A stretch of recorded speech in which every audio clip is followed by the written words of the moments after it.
Alrighty, let's bring this mic in closer. And it seems like the cord did not disconnect, which bodes well. Ah, yes. Alright, hello there, everybody. Oh, Zinjin's in the audience. That's fantastic. I'm probably mispronouncing that. Regardless, hey, fantastic to have you here. I'm gonna switch over to the game graphic here. Okay. And, this is, of course, my desktop. I actually am the configuration that I have going on at the moment is, different from what I usually do, in that my laptop is currently on the floor between my desk and the TV.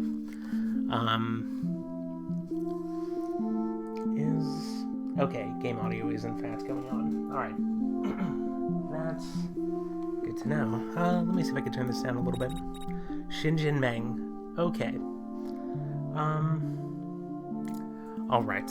I will keep that in mind. And I appreciate your patience with me on this issue, of course. Okay. I'm trying to make sure I didn't forget anything. I think I'm good. So. Just minimize this so we can see our beautiful desktop background. Alright. So one amazing thing about this game is I'm running it through the Wine compatibility layer.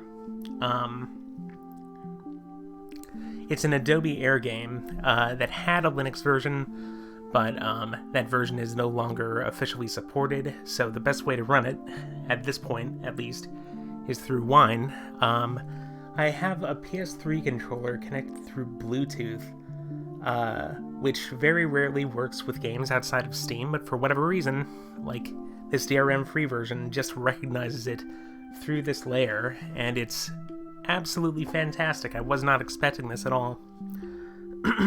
So, alright, that said, it's gonna switch to full screen on its own in just a moment. Up, right, down, left, confirm. I'm gonna be using circle. Cancel for X. Pause is start. And, oh, there we go. White square to red square. Successfully moved. Okay. Alright. And we now have this going on. I'm going to open up this delicious Gatorade Zero and then get started.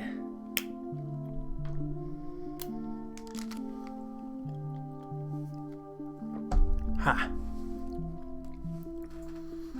Sadly, the controller prompts in this are not,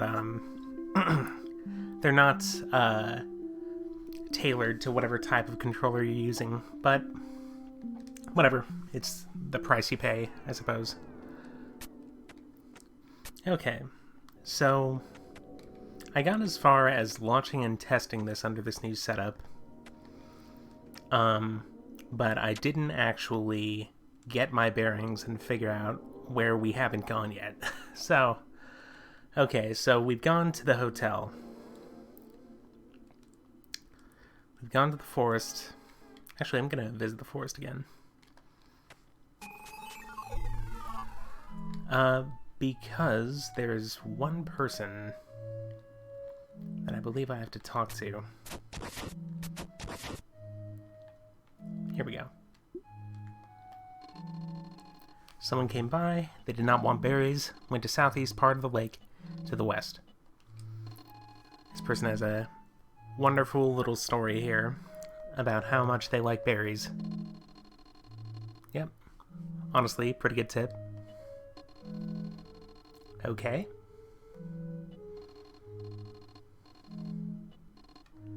It's good that you keep track. Okay. That said, I'm gonna check every screen that I haven't, or every screen so far, just to make sure that we have the... Okay, that we have everything that we need. Okay, looks like we're good. There are some screens that I haven't gone to using the screen drift glitch that was shown off in the first stream. Oh wait, what am I doing? I need to go back to the Nexus.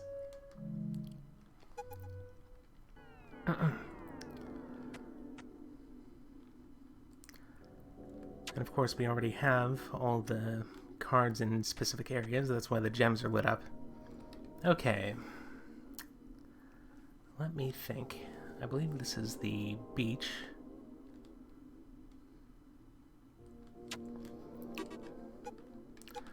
Alright, what cards do we have yet to get? Okay, everything from this area, it seems. Whatever that is. And this area over here. So that's important to keep in mind.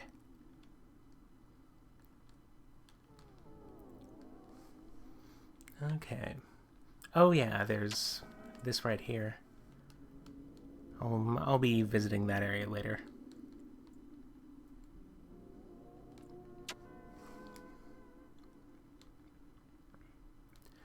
Okay. I'm going to assume that the next area is accessible from here.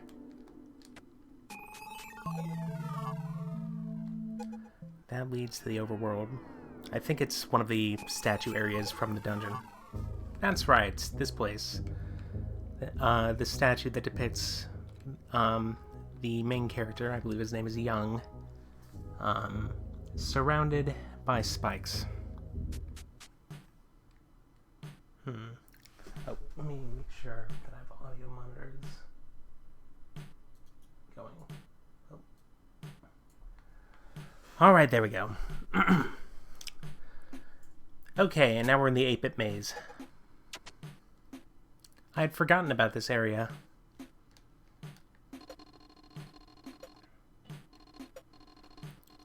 Okay, the road to enlightenment is unlit by any torches, which means we cannot go to the bottom right. Instead. And there are obviously these creatures adorned in rags that we need to avoid. Okay, they're stopped by walls. I've gotten hit by them before, and they take off quite a bit of health, so... And I don't think it's possible to brush them aside with your broom.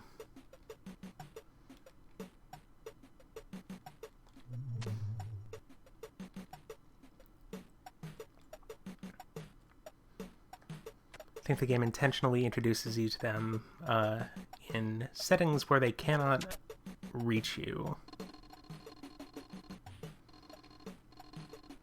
Okay, so there are treasures lying at the far corners of the maze. That's interesting.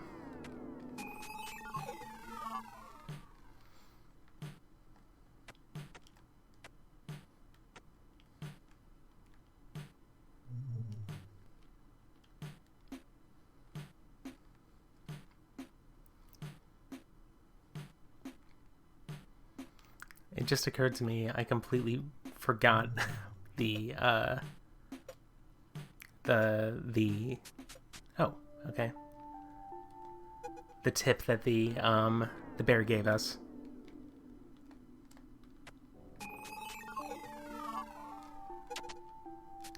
Regardless, I'm sure we'll figure it out. There are only so many people you can actually talk to.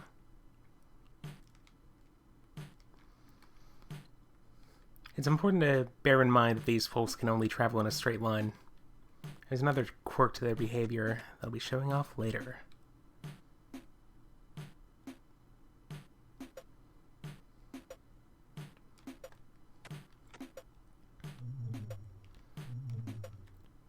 Object permanence eludes me also, so there will be points where I wander directly into dead ends.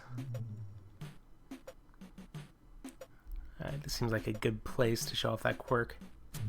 Turns out if you use your broom for any reason, they speed up. But you have to use that carefully.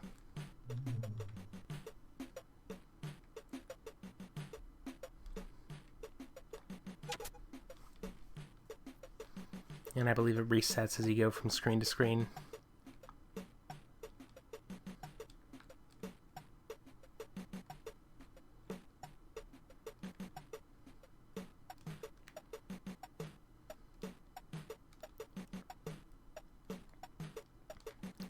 This is actually a pretty clever way, at least in my opinion, to implement a maze. What do you have to say? This person's in hiding.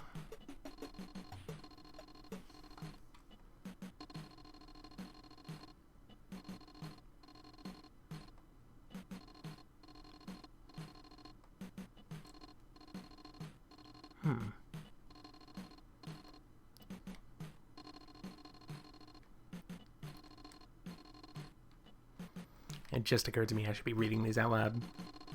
Or not. Whatever. Okay. Well, anyway. Good luck.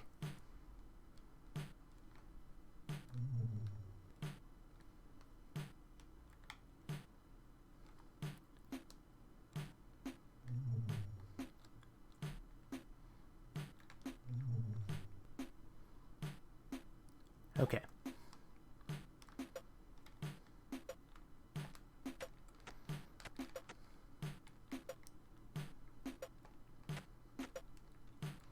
Anything special here? Well, if I really wanted to, I could prod against these walls, but I don't think it'll get me anything.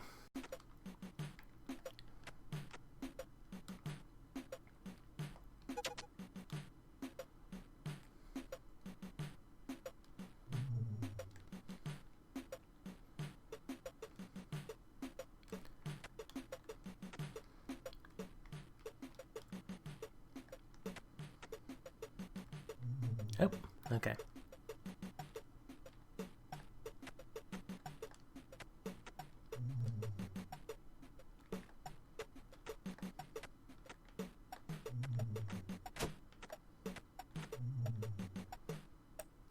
All right. Let's head up this way. All right, what card is this? Don't get violent around me? Okay. Makes sense.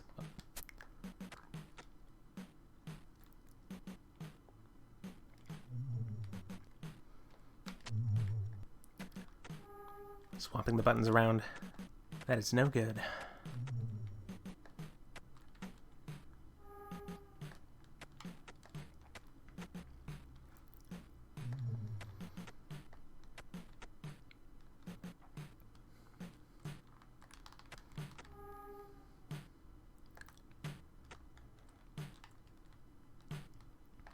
It just occurred to me that this game cruelly mistreats people who treat X as confirm on the PlayStation button layout. Oh, I can walk over gaps. Well, that's interesting.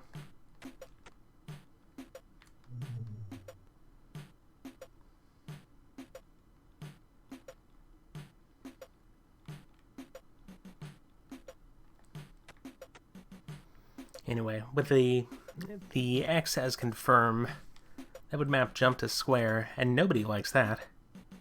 Nobody jumps to that button.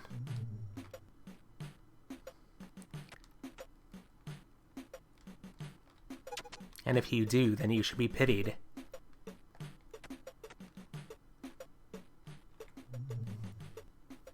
I'll just shoot this fellow along. Okay. What do you think about this map?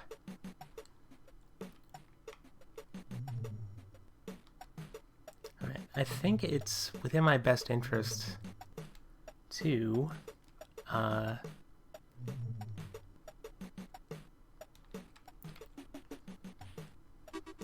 well, let's see here.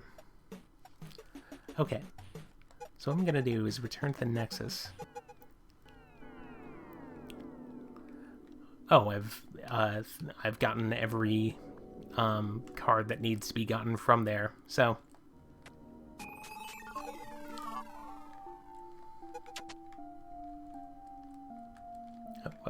okay.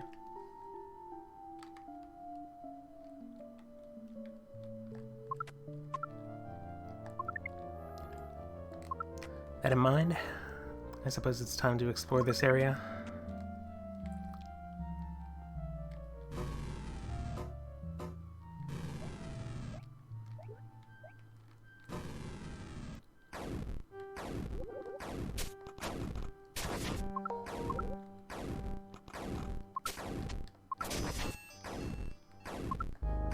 That said, oh, okay. I opened that gateway for later. Understood.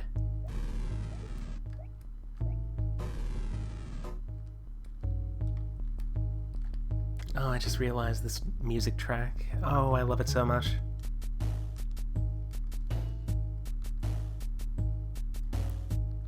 Oh, that's right.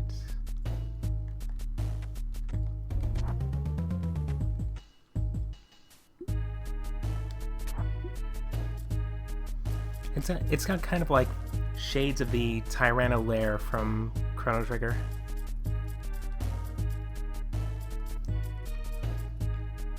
But its theme is really very different from that place.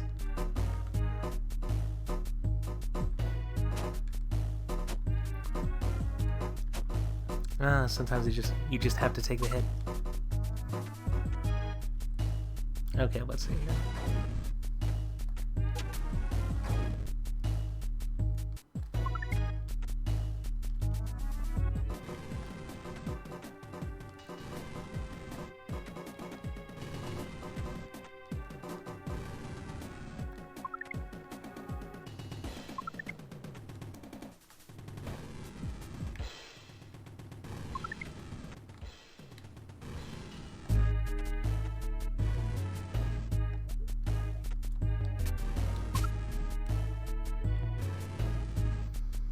Wait a second, how do I get to that switch there? Okay, I should be able to get there after I do this. And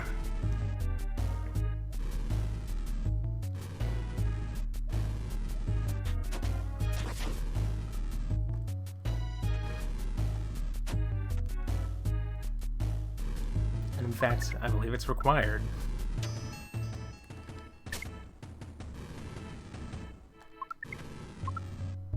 Okay. Alright, that acrobat is losing balance. Where is the safety net? Oh, let's see here.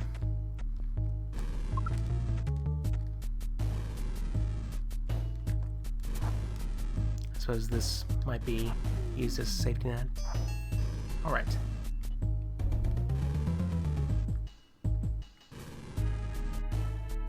July 21st, 1957. Following a cage malfunction, my face and side are severely mauled by an untamed lion. I survive, but now I shudder to look at my own reflection.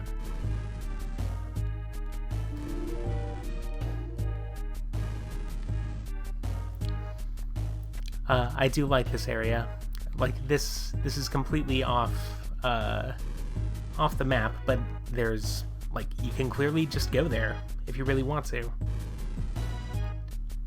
It does represent a dead end, but it's a little bit too far for it to be considered an intentional dead end. Or not intentional, but I don't know. There's a different word for what I mean. Whoa. Alright, let me think about this. Okay. Wow.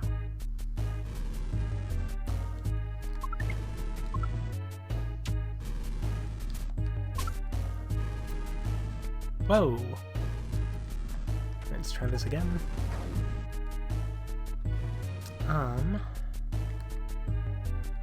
Actually, I could just return to entrance. How about that? And it immediately restarts the track in this, right into this very sing-songy part. Oh, I love it. Now we can go up here.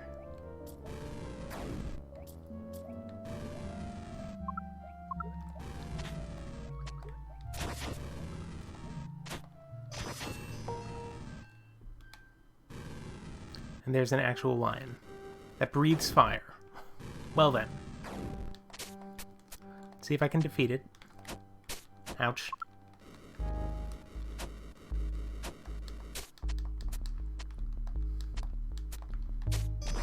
Okay, it exploded. Thank you. And this just leads over here. Really, there's not much to this hallway.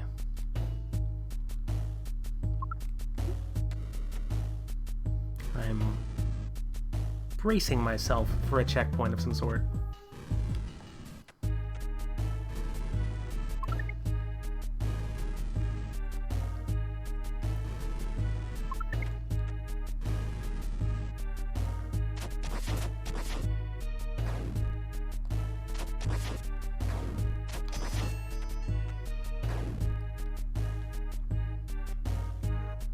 Perhaps up here? No. Well, I have options. I believe these both... Yes, they both lead to the same place.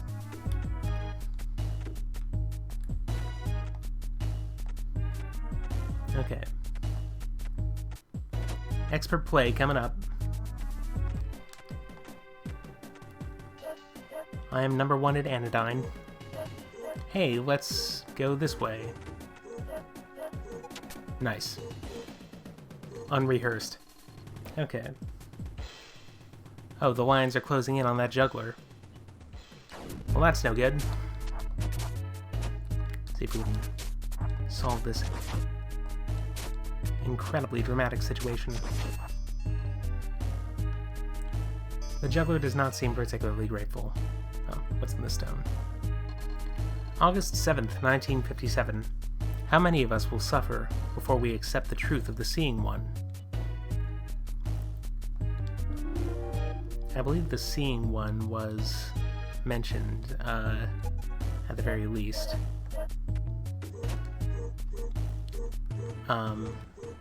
In the very first temple that we completed in this game.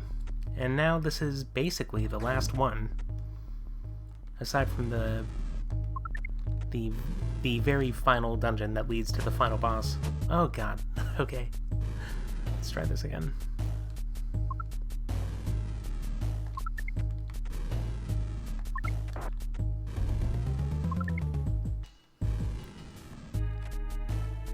Okay.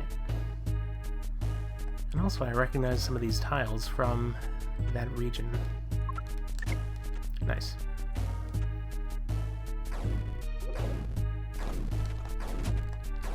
Wow! Well, that's great. Hopefully I'll get this.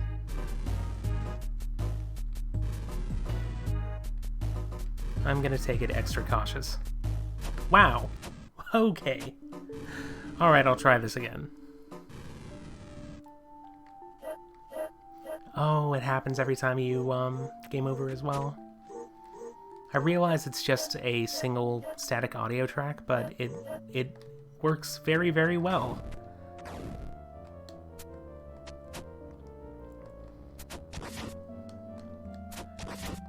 I think it might be one of my favorite design decisions, at least that I've been reminded of throughout this playthrough of this video game. Yes, I did unlock a door, but I want to get whatever's in that that box. I believe it's a card. I hope it's a card. Well, whatever the case.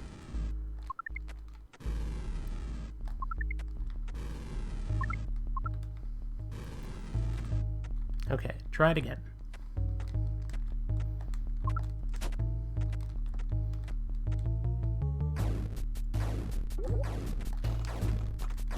There.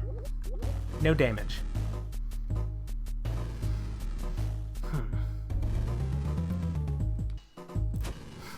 Oh god. Hitbox. So loose. But I have this. I have the Flames card. I've always wanted to be on Iron Chef. I've always wanted to beat Bobby Flay.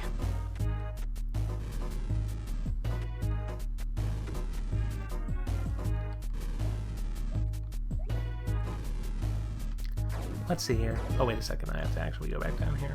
Okay.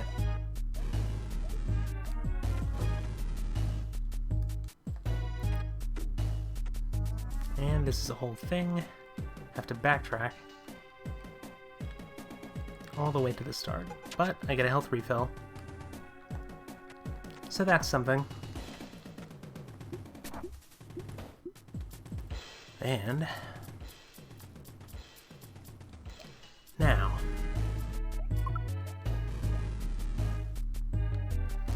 past this rampaging, ferocious lion.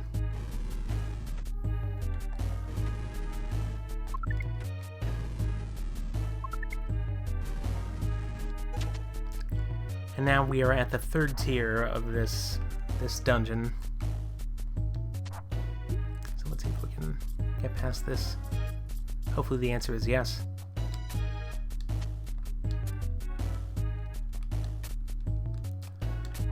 Got this. Okay, these clowns do not know how to be apart. They just explode. You'd think this would lead to a secret passage, but no. Apparently not. But also, like, it would lead to just a room we've been to before. I don't think there are any side compartments in that room.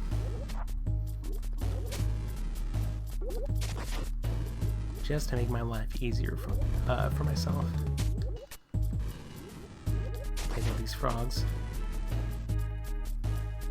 And reap the rewards. Okay. Oh, wait a second. Oh, the flames are completely dulled by this, this dust mote that I'm riding upon. Okay, some more fire-breathing lions.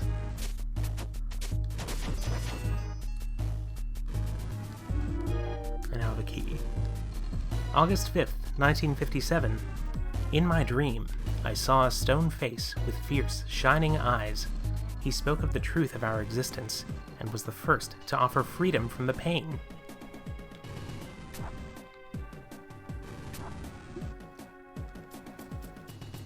Okay. I forgot to get the dust. Well, that's great. See if I can make it over there. Nice.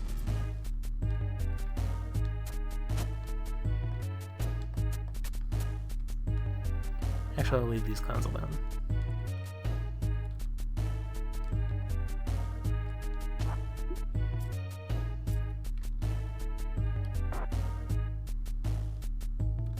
And thankfully, a save point. So, how do I get back over there?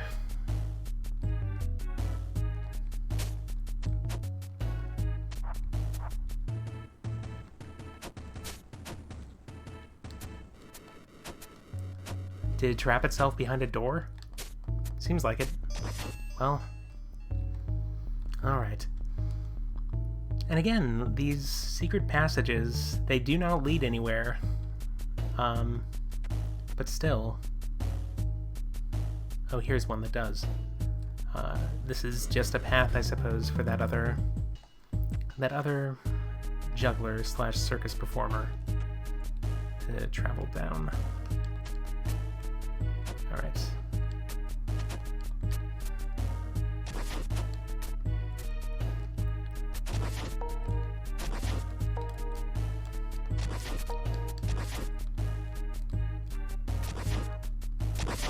Okay.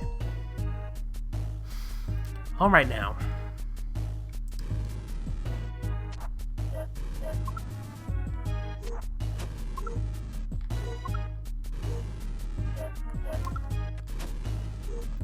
Gosh.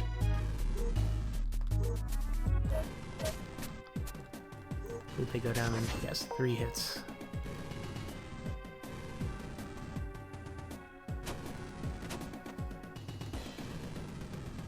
Alright, there's a secret ladder going down. I believe that's where I have to go, ultimately. Wow! Okay. This'll be fun. Well, joke's on you, video game. Because I just checkpointed, yes! Now. I unlocked this door, but I want to see what's down here. Or rather, I want to get what's in that chest, which is, again, presumably a card.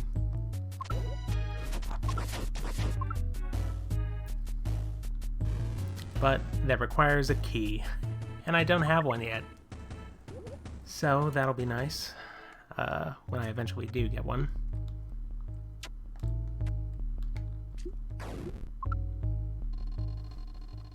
Why did you deprive the Seeing One of his sacrifices? Why did you steal from us our salvation?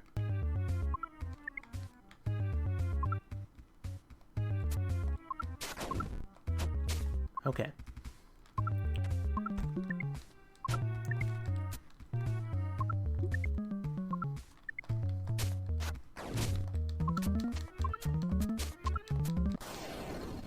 We have failed to make you pay for your interference, and yet you have given us back our chance to be free. Thank you, young. May the Seeing One look upon you in favor once more.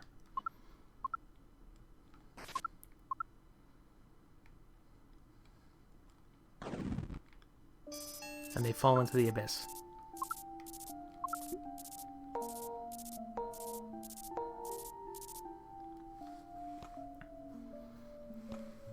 Okay. That is the second to last health upgrade. Whoa! Okay. I almost drowned there. That's okay. I can go down here, and you see their bodies in this heavily vignetted screen.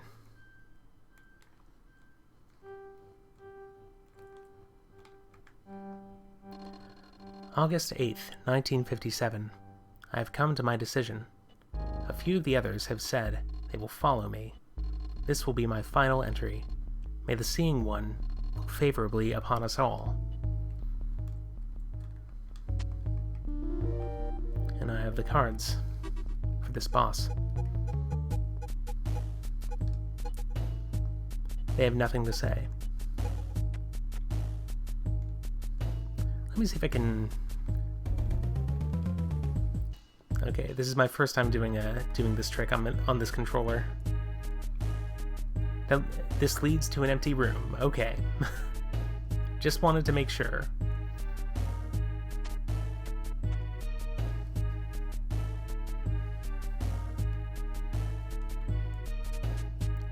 Well then.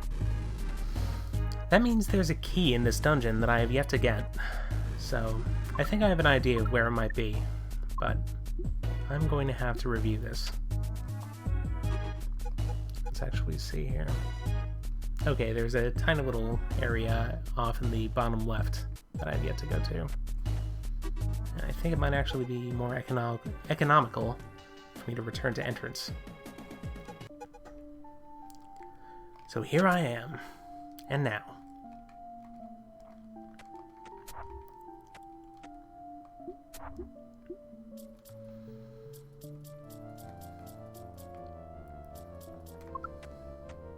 Nice.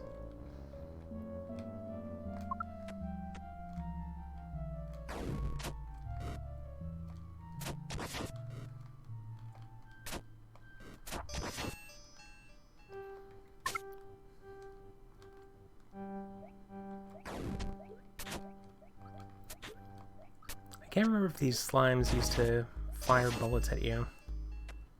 They don't go very far, but in any event.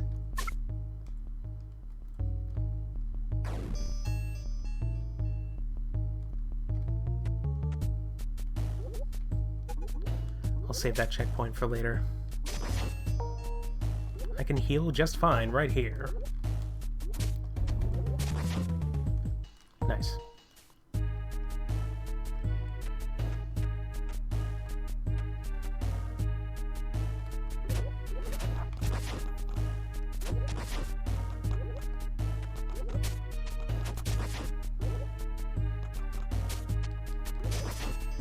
Excellent.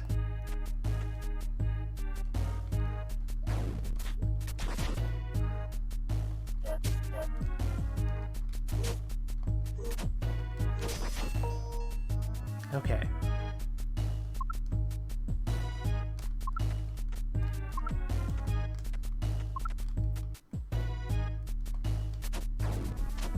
I'm gradually making my way up this hidden area. Not hidden, but I guess optional.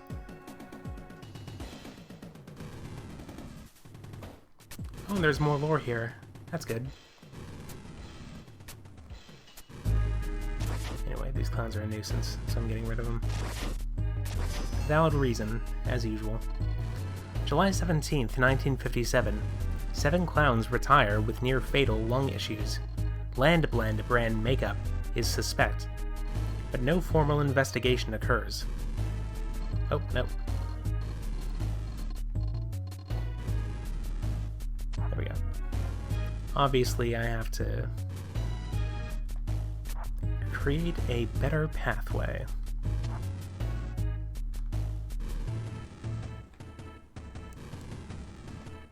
There. And I have a card here. My mom always told me, if you do that arch long enough, your spine will stay that way.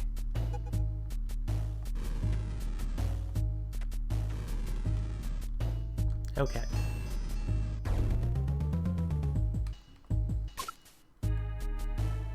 So now, how do I get through here?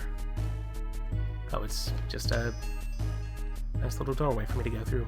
Okay, this puzzle stymied me for a bit.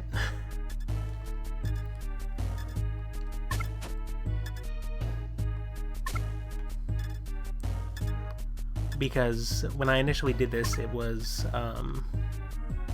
before the... Okay. Or it was before the apartment area, which is where I believe the rats are. Okay, June 24th, 1957. Trapeze swing breaks. Alice Rutgers is flung into the ground, resulting in two fractured shins.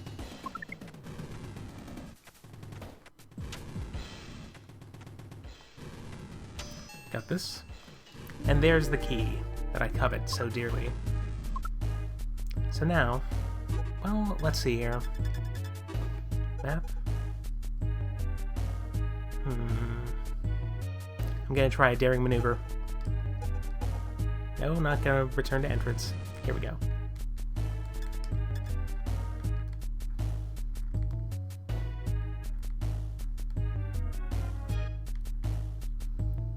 There is no reason for me to do this, honestly. Oh.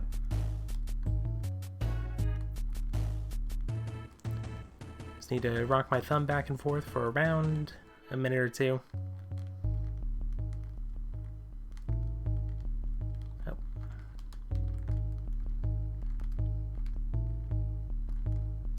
Okay.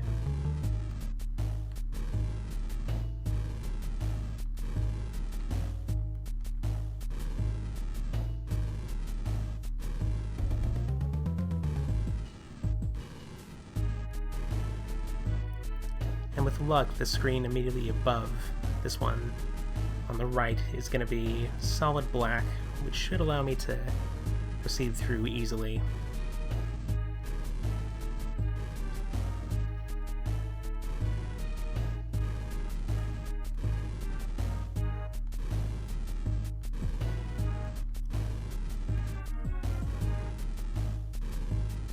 Haha! I win! Except I'm not sure if this goes to the right place. Well...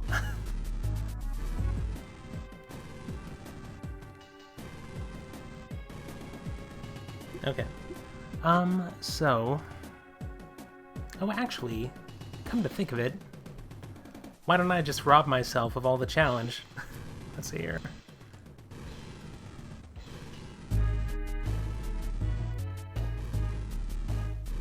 Don't you see, when you bypass the obstacles in a video game, you're truly only cheating yourself. Well, anyway.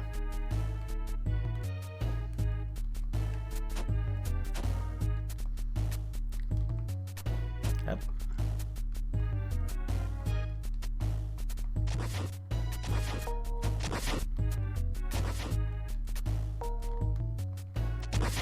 And now I have this extra key that I really don't need to use. I believe keys are dungeon specific. But what if they're not? Ooh, goodness. Alright, so let's see here. Cards. I believe it's the lion here. And that does confirm all of the cards for this dungeon.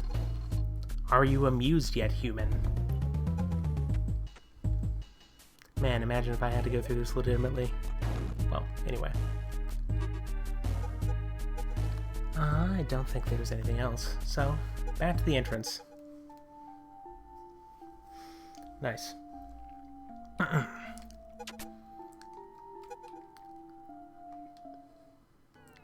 So, to the Nexus. Let me see if I can get... Okay. I'm sure there's something I can get over here. Or, like, I believe there's a final health upgrade. And I would probably be better off just getting it, rather than...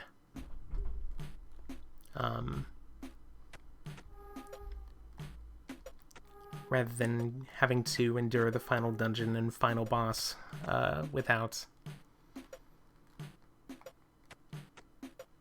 that last bit of health, you see. Okay.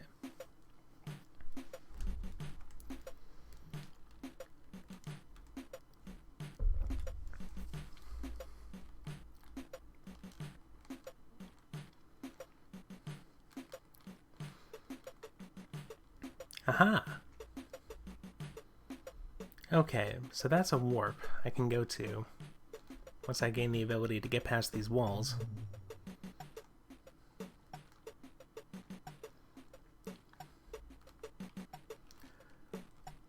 But of course, somebody who hasn't played this game before would assume that it's a trick teleport from someplace else. No way. Oh. You're supposed to only go there after you have unlocked said ability.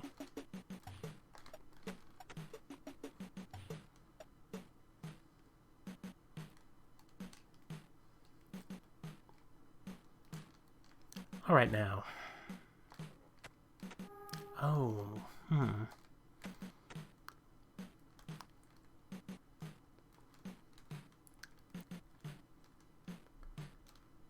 Okay, through this area. Where is this map? I think this is the maximum size a map is allowed to be.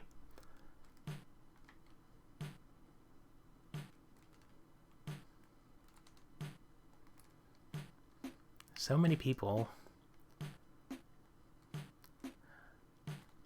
I imagine the, one of the reasons this maze is 8-bit is because if these sprites had just a bit more detail attached to them, it might be too much. Like, there's another area in the game that's like that, referring to the suburbs, and that is, even with the cartoony,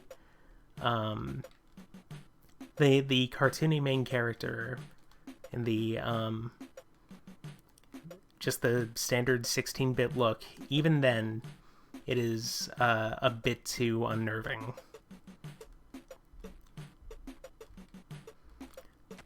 Though maybe that's just me. Let's see here.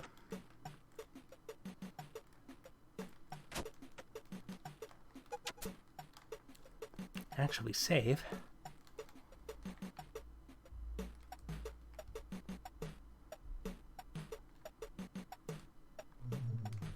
Alright, and if I really want to enable access to this bottom area, I could pretty easily... Actually, I'm just going to do it.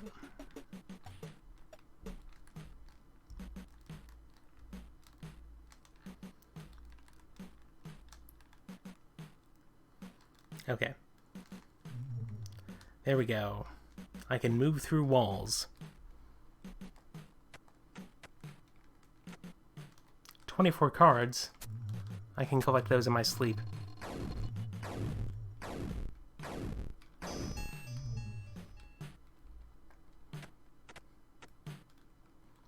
Thankfully, these folks don't have turning powers. Alright. Explore this dead end. That I already know is a dead end because of the in-game perspective. Aha! There's a rock. And we are here to experience a story. And an aesthetic and all those other things. The rock says move along. Okay.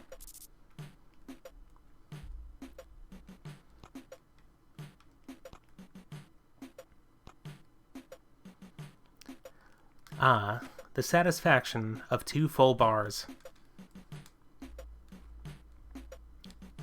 What else is there? What other delights does the 8-bit maze have in store for us?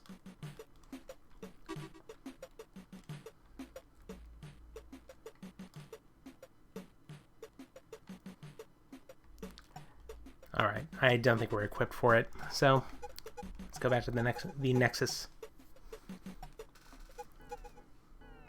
Back here. It just occurred to me, I think there was...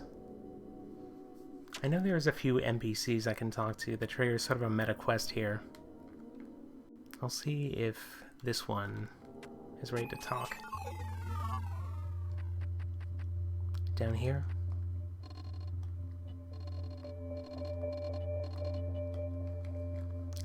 No, apparently not. I think that was him. Oh, well, whatever. That was them, rather.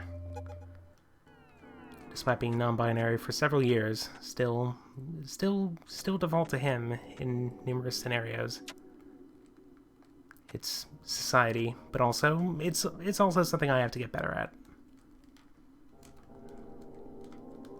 Okay.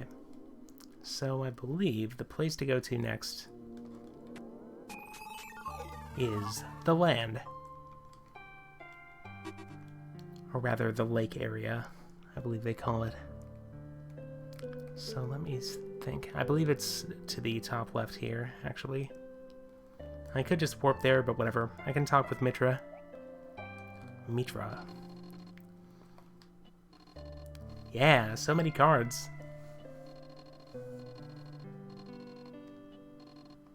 How are you doing, Wares? No.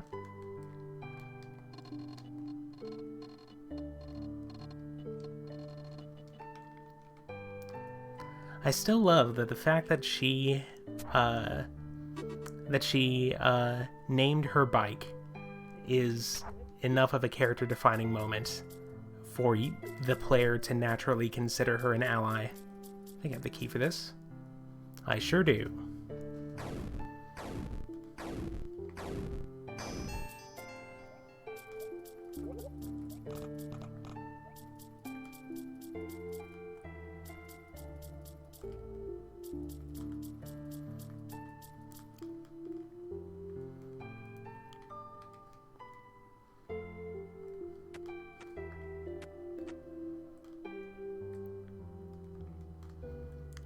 Serene and vaguely sinister music.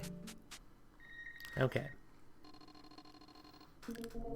Oh, you have at least 36 cards, but I am not certain that you are ready for the true test. In fact, look, we were reading this gate wrong. You actually need 92 cards to pass this gate, not 36.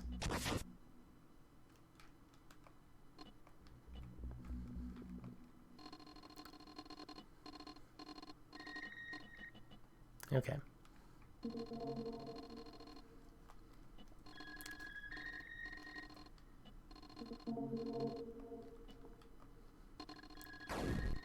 Okay. The gate senses all the cards and decides to open. He does not respond if you talk. Alright, well. Oh. Okay. Why wouldn't you listen to me? If you rush into this like an idiot, you'll only endanger the briar, the land, and everything I've worked for. I'm sorry, young, but if you won't listen to me, then I'll have to convince you another way.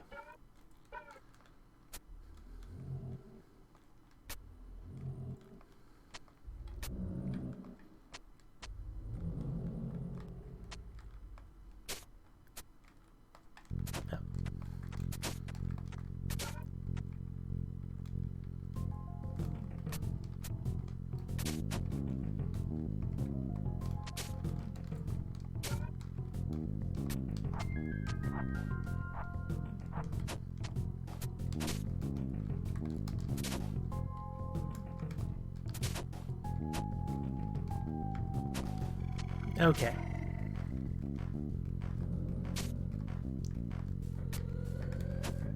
This nice big Beatmania track.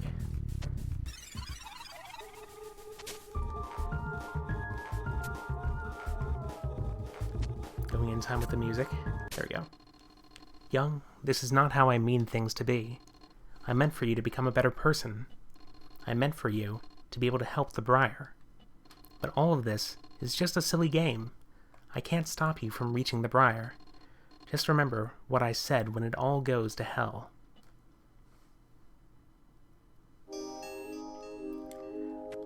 As a refresher, the Briar is, of course, the entity that we're meant to protect.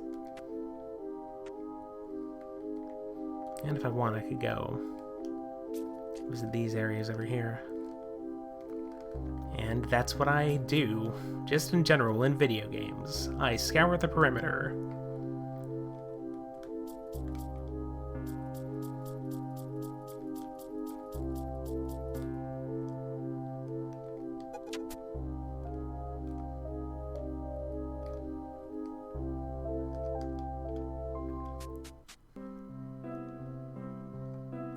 Okay. The map is not active. The red and rusty statue moved, and paved the way to deeper pits. A labyrinthine dungeon follows, then a big top circus tent. Who are the guardians, I ask? Who gave up life to flee this place? I fear the pain, the same as they, but fear it more to die.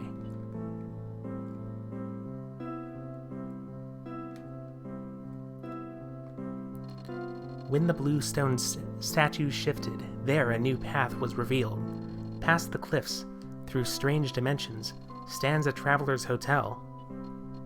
Who is the guardian, I ask, who rules this crowded business place? Despite the many human souls, I still feel alone. Sorry, I'm messing up the meter here. Oh, and there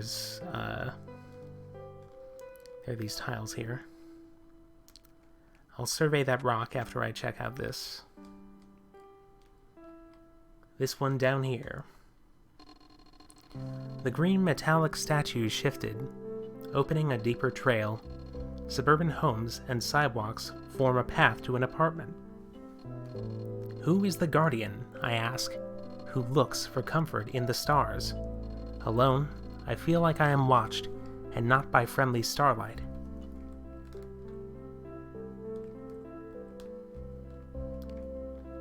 And what is this? A note next to the broom extension. Hello, young.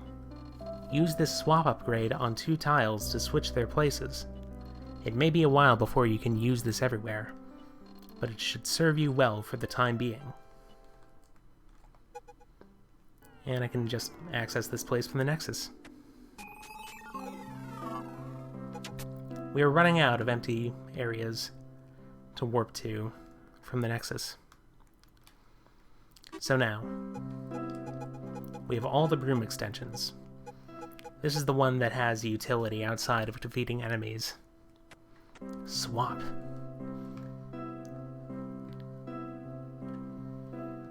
And so let's see here.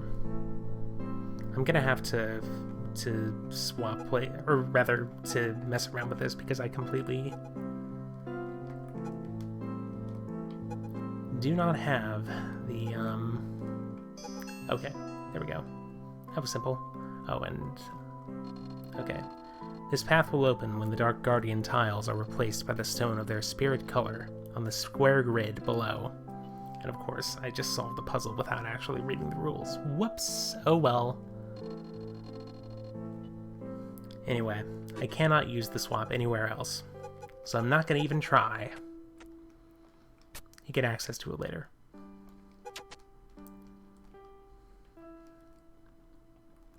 So if I go up here... Okay. So this is sort of an aqueduct thing that I need to feed with water, as I believe the term goes. Yes. Okay. So let's get some water.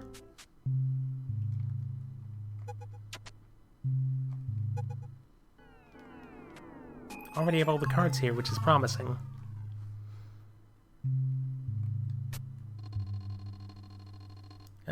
Okay. So I strike at this with my broom and immediately it speaks. Right. Just go on living in your happy little world, Chosen One.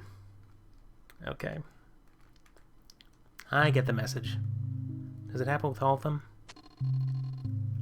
Okay. Ha! I knew you hated me, young. Fine. Let's go. I'm not going to... Okay. I pass by it and it says, of course you don't care. No one does. What if I swipe at it now? Nothing. Alright.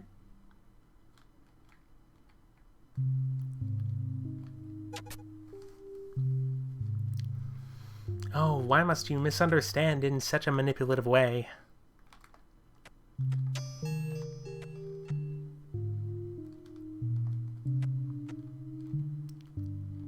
Well, let's see here.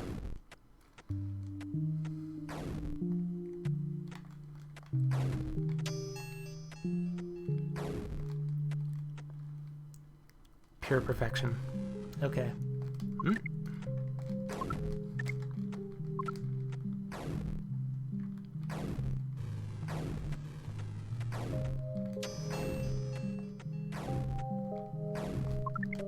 Oh. Almost damageless. Oh well. I'll save it for the speed run.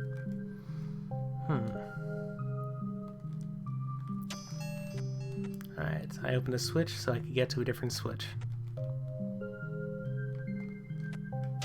But of course I could have just fallen into this pit. Oh, whatever. Okay.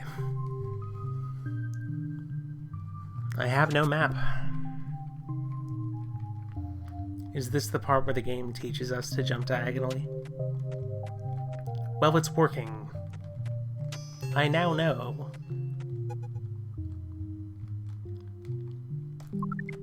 Whoa. Okay.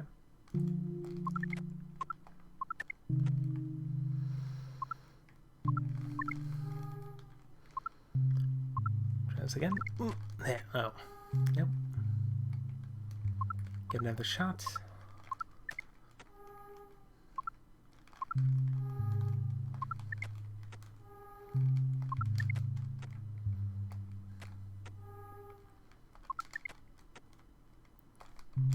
Okay.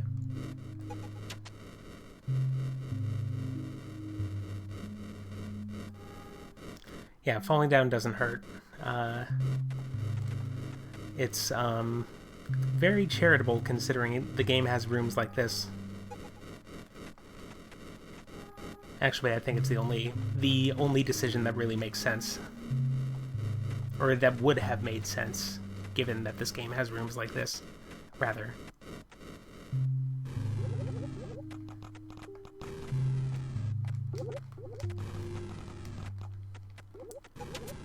Checkpointed.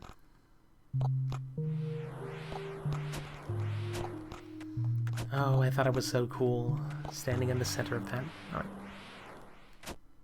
Nope. I was trying to brute force my way through it. It did not work.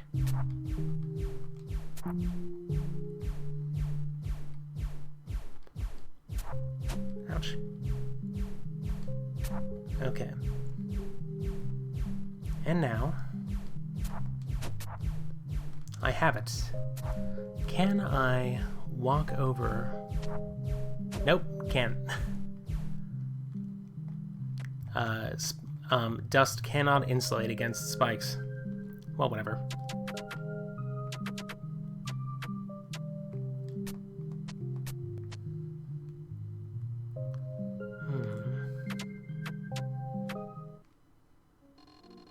Oh. Heads up.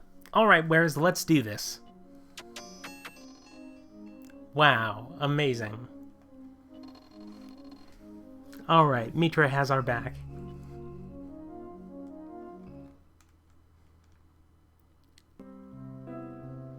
And now we have this ominous shadow that's been following us throughout the entire game, leading this water down the aqueduct and into this area. As well, checkpoint. Oh. It was expecting me to.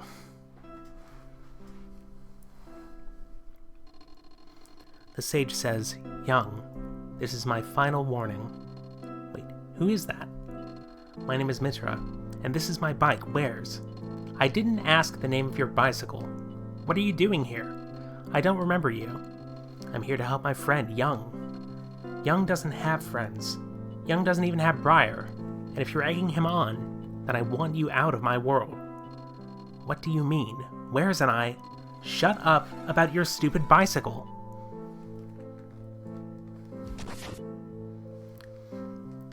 I had full control over that.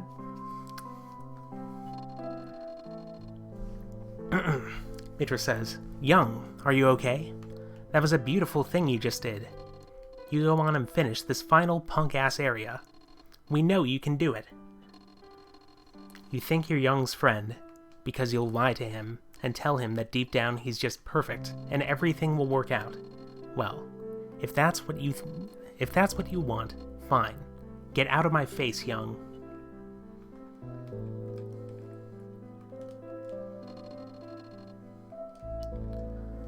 Okay. So, we can now go to the left.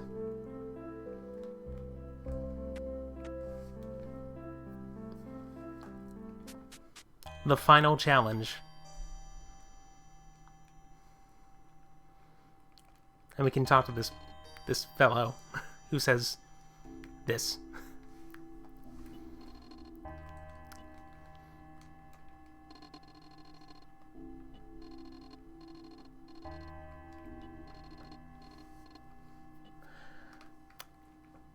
This area is a treat. Ah.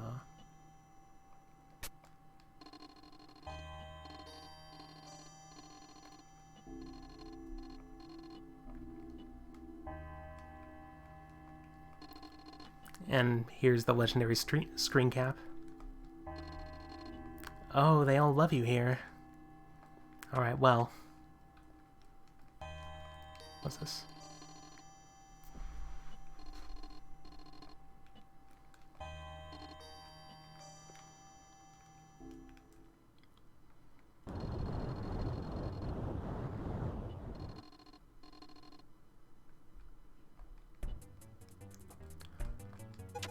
Okay, this area is hot. Incredibly hot. Are the NPCs okay? Yeah, it seems like it. But, over here, it is very hot. Okay. Have all the cards here as well. All the trees are on fire.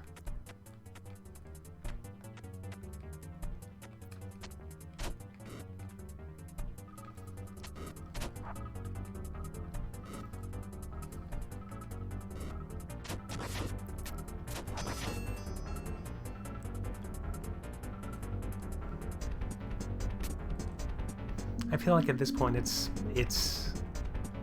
the level, the NPCs, the aesthetic, they are attempting, I suppose, to get you to stop, or to get Young to stop, canonically, in this video game. Not to say that this would distract any player worth their salt, but in any event.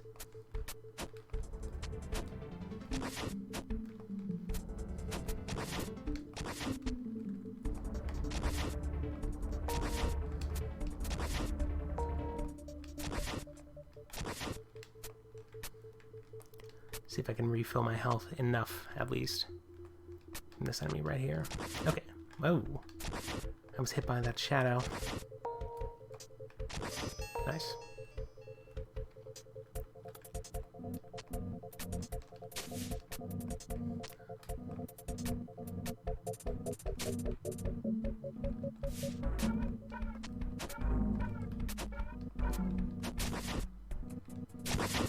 Okay. Thankfully, I ended up getting a whole lot of health from those exterminators.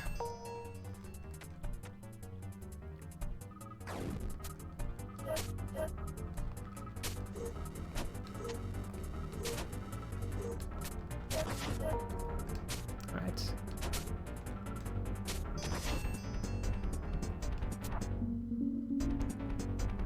And now...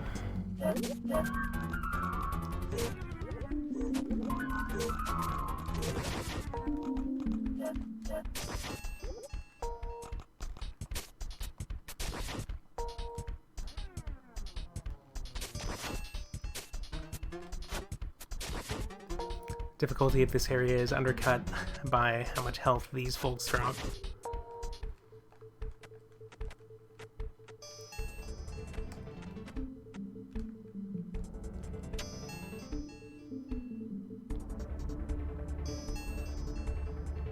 Okay.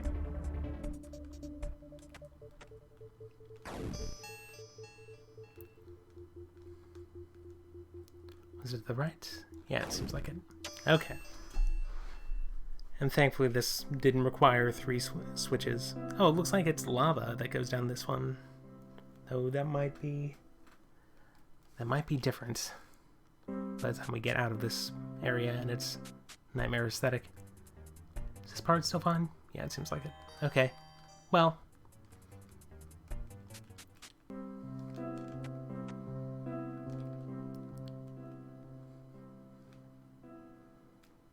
How you doing, Mitra? Okay. Mitra says good luck. It's an actual person named Briar who says, I'm tired, young. I'm tired of all of these cycles. I feel like I'm living the same dream, the same nightmare, over and over again.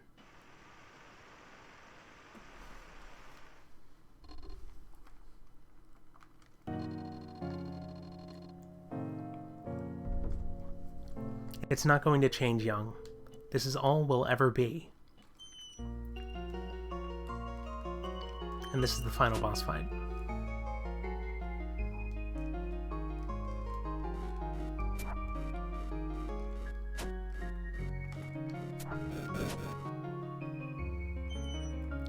Okay, I just have to reorient myself with these mechanics.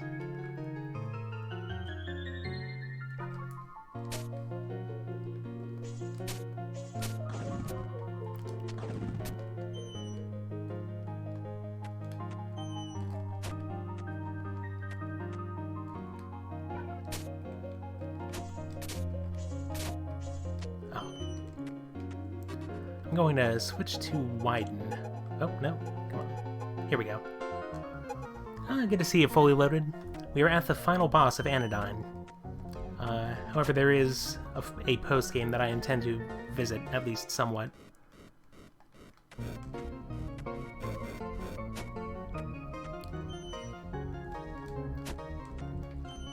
Anyway, I'm doing terribly at the final boss because I'm reorienting myself with the mechanics.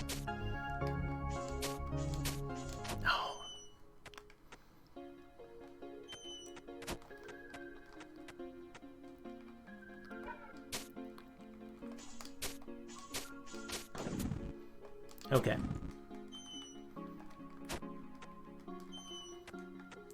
Sadly, you can't cheese this boss with recovery items. Oh, yeah. Come on. Okay. So now I've established how to get at least... or how to get these open. Alright, let's continue now. Yeah, health meter's all full up.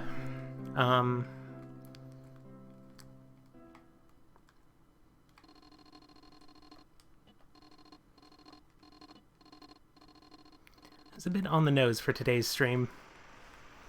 Let's see here.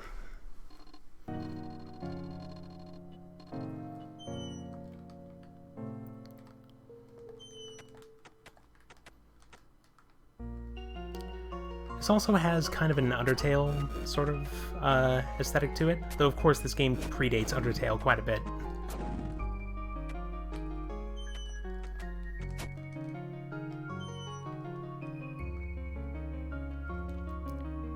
Let's try this.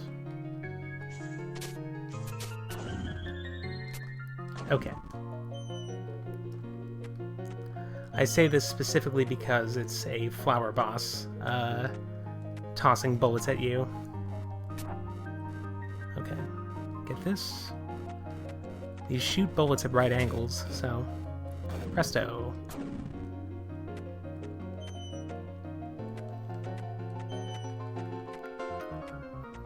I'm glad you enjoyed Anodyne.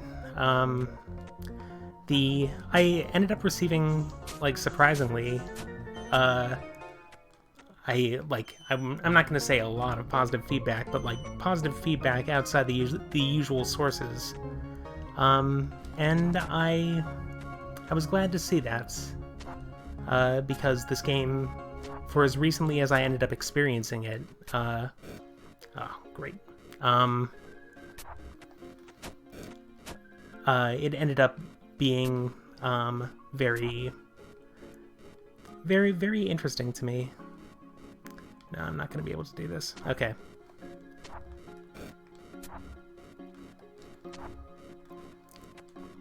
Let's just get this phase out of the way and try again later.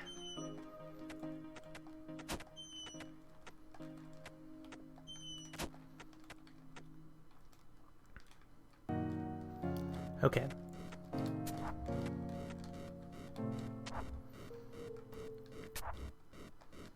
That up there. Okay. Works for me.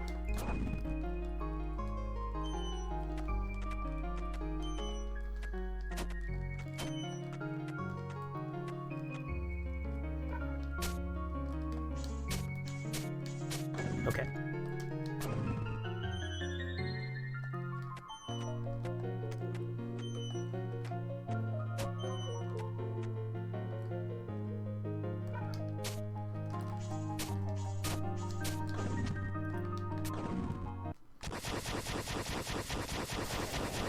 Okay.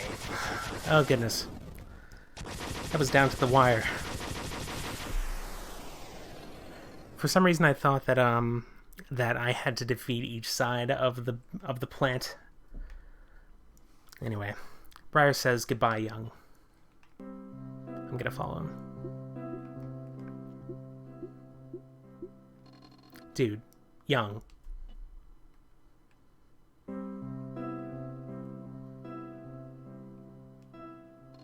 Kick your feet. Move your arms.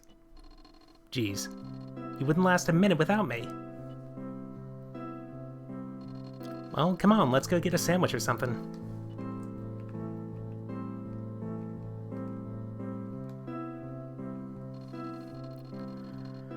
Sage says, You did adequately. Until we meet again.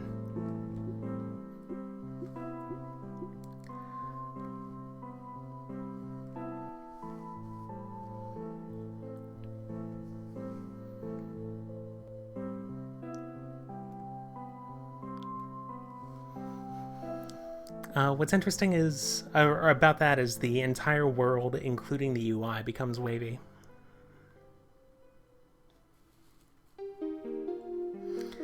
Anyway, that is Anodyne's campaign. I believe the majority of it was, in fact, made by 2 people.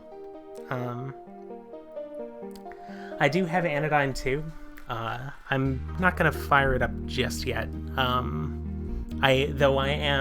I will say that I am inclined to play through it on stream, all things considered.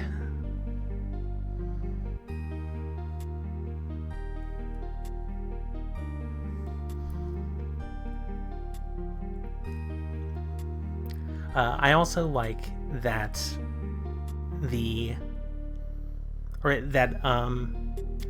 is one of the indie games that actually lists the tools that they use to make this game. That's one of the things that I liked about Celeste back when that game came out. I believe on the Tumblr you can actually find a list of the tools that they used, the programming language, all the software. Yes.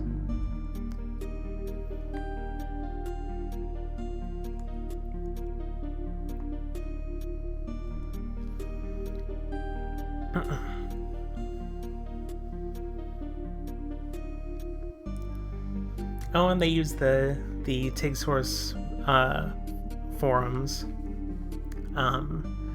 for guidance and feedback. That's good to know. It's still a shame that this was made in Flash, but this does have console ports now, so at the very least, it's going to be preserved. Also, the text clips off for some reason. There's really no reason for. Okay. Colin Molloy for expanding my vocabulary. I just noticed that. That's a good thing to credit the Decemberists for. And we have the casserole for monsters.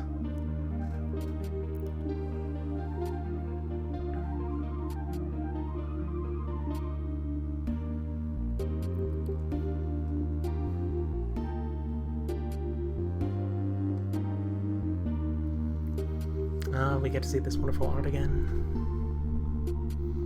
Okay. Those things are called dogs. I maintain that they are not dogs. Dogs wouldn't do that. Dogs would not attack you. This wall that's made up of people.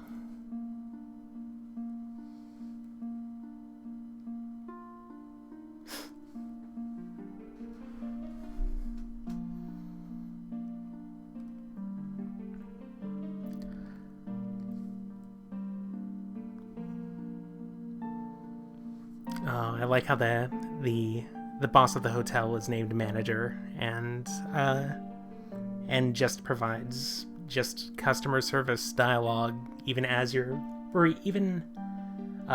going throughout phases of the fight and defeating them, I suppose. Oh, this wonderful moment.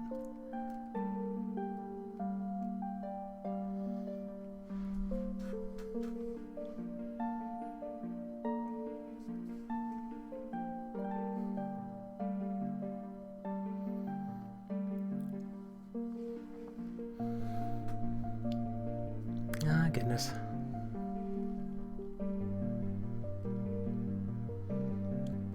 There is so much diversity in the NPCs and enemies in this game. Like, I would call it an incredible undertaking to just make an RPG Maker game from stock assets, let alone coming up with original sprites, let alone adapting action scripts into a game engine of sorts. I haven't played the Goose Game yet. Femwai has it, and I've been watching him play it, and he's been doing a great job showing it off to me. Okay. They forgot to remove the sprite layer, that's okay. Now you have the ability to explore Young's world with almost no limitations via the swap. Yes, I would love to save.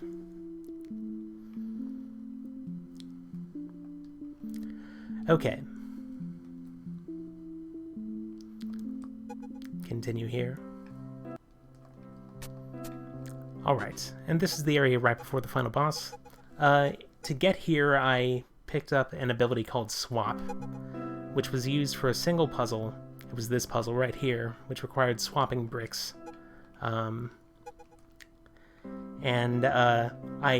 did not have the ability to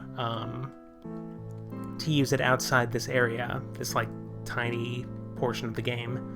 But what's interesting about this is you could swap any brick with any other brick, and that enables you to get to different screens altogether, to enter and exit via different screens. And that's one of the reasons this game has the mechanic of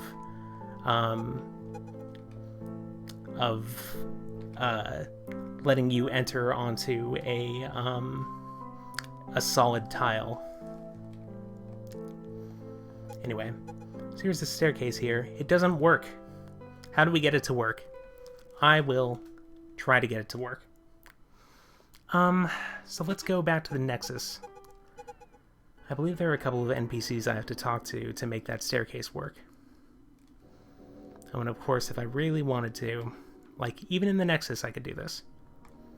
Take this, move it over here, take this over here, and that takes me over here. And there's nothing. There's honestly nothing. And also, I'm basically stuck. Well, that sucks. But you can just hit this. That's one of the reasons this game has Return to Nexus and Return to Entrance, I think, at least. To enable you to experiment and go outside the boundaries. And I think that's great.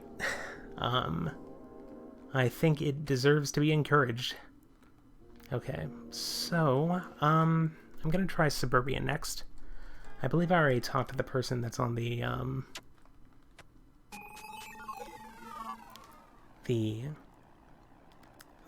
boardwalk. Okay, here we go.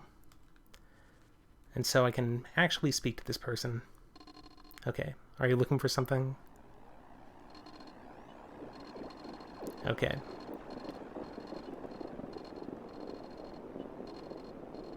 Yeah, no one seems to notice. Yeah, it is strange. Alright, well. So there is a card here that I haven't gotten because it requires you to kill more of these townsfolk. It doesn't tell you what it actually, or what the actual requirement is, but I did that, and I ended up feeling bad because of it, even though they respawn right after. But I can enter this this bizarre area here and bypass these enemies, which have... They deal so much damage to you. You really don't want to get hit by them.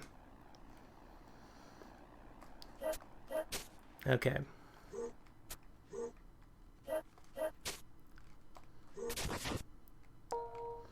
Got the health, even though I don't need it.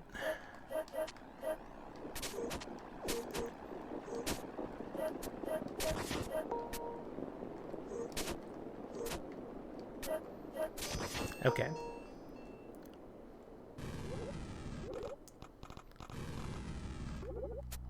Apparently the extend apparatus doesn't work here. Oh no, I have widen attached. Okay. Well, let's see how this treats me. Oh god. Okay. Nope. As you can see, it took like 3, 4... There we go. Okay, I have a card.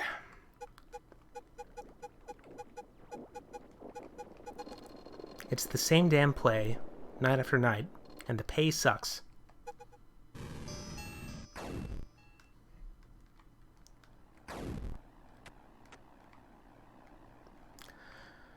Okay, now.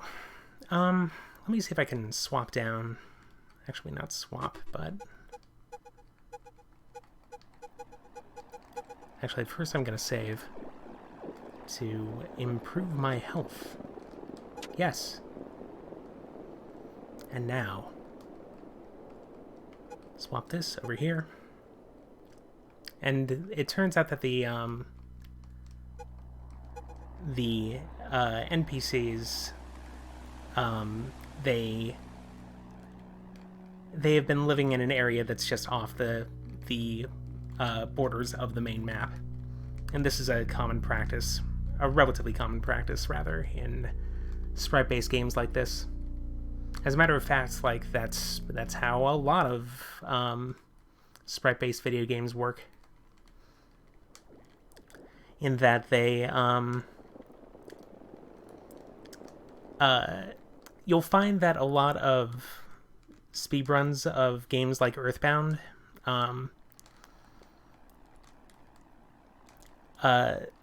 the technique... I just realized I could be doing this so much easier. Okay. The technique that they often use is to figure out a way to clip outside the boundaries of their current map. And the NPCs that they... or the like... Oh god. Oh. Oh, did I screw myself over? Okay, then. Alright, back to the Nexus. The techniques that they use, they often involve clipping outside of the established boundaries of the map, of, like, whatever part of the world they're in.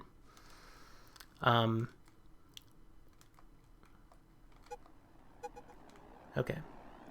I can go freely down here, as long as I don't mind the glitchy graphics. Okay. Yeah, that's... okay. Here. The body of this woman has been beaten to death by a blunt weapon. And of course the TV's still going. What about this fellow? The man, to put it bluntly, well. Alright. I'm gonna get this.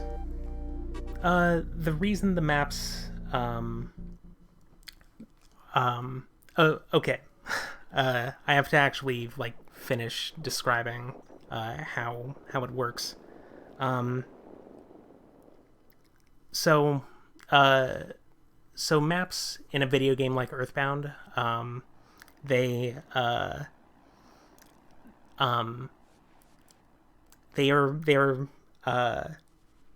tiles that are saved to, or that occupy space in a set of memory addresses. And so when you put the player position outside of the established set of memory addresses, then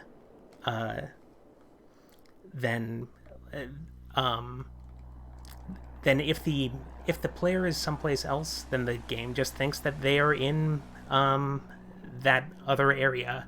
And so gosh, I'm not doing the best job of explaining this clearly. But oftentimes, like, in a game like that, the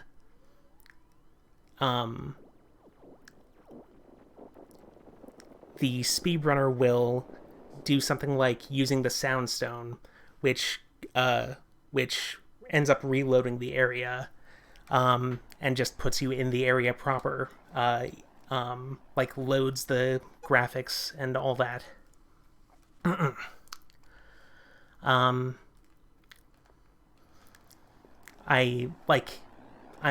sure I'm not doing it justice, but that's not to be hard on myself, of course. It is a difficult concept even for somebody who actually knows, or who has actually done the thing themselves, to describe. Anyway, I'm gonna have to look up the person to speak to next, so I will be grabbing my phone, which I've been using to monitor Mixer chat. I'm going to actually look at this.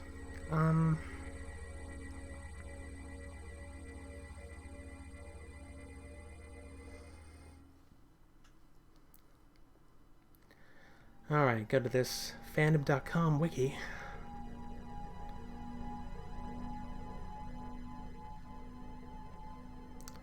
Oh yeah, that's right. Okay. Alright, I know who to speak to. Well, it's not that big a deal. Like,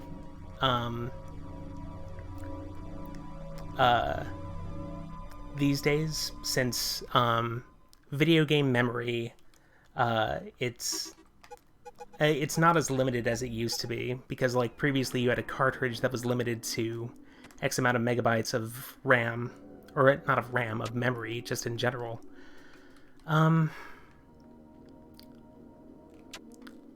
Okay, so I'm gonna be heading over to the beach here. These days, like, memory is far less limited, so it is unlikely that players will have that apparatus available to clip to different areas altogether.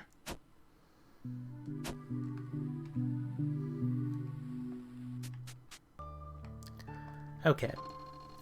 Rank says, "Eh? Yes. Someone came by here. Said they were going to an underground labyrinth. I bet they've got a lot of bushes there, eh, young? No. That's not a proper laugh. Oh yeah, Pokemon. That's a pretty good introductory game when learning about how video game RAM works. Not RAM. I keep saying RAM when I mean memory in general. Anyway, let's go to this area that I believe you haven't seen yet fully loaded. So, it's going to be up here.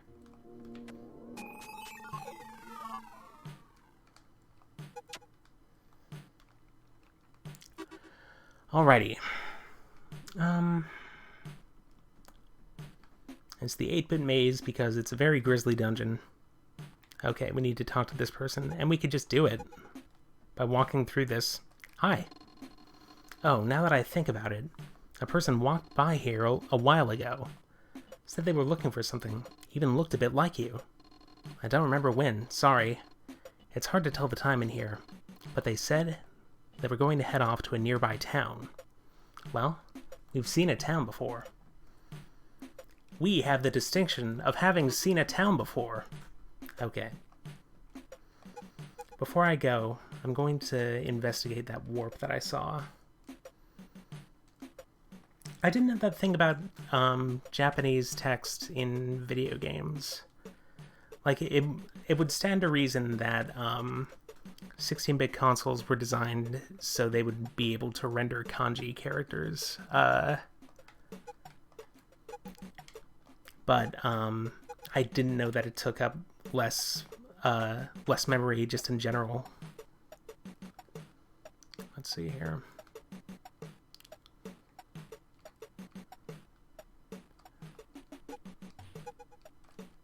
Nice.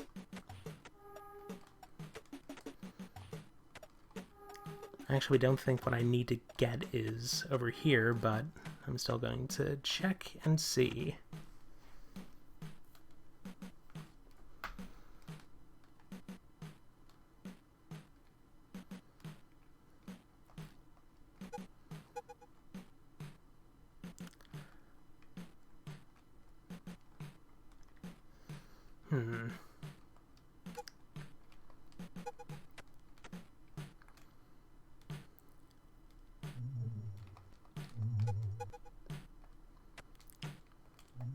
It feels like the music in this dungeon is made up of a series of loops that progress incrementally from one phase to another randomly, depending on which room you're in. Maybe not randomly, but I don't know. And perhaps it's a situation like Breath of the Wild's music where it sounds like it's dynamic, but it totally is not. Okay. Hey, let's build a bridge, how about? You can just do that in this game.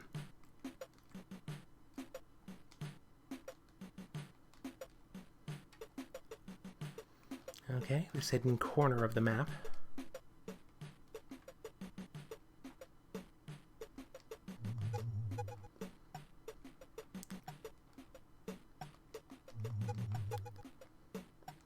Everybody I've spoken to about Breath of the Wild's music, well, like when I've revealed the fact that it's just basically just an OGG Vorbis file, they are immediately surprised.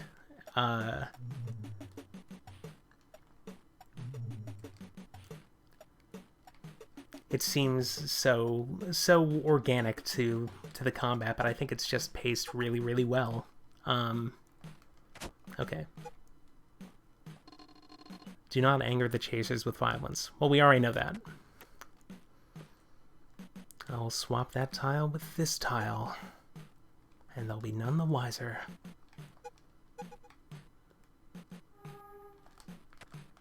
Nice. Okay. Here in this forbidden area. Aha! I could do this. Okay. I'm just going to completely bypass this hard section.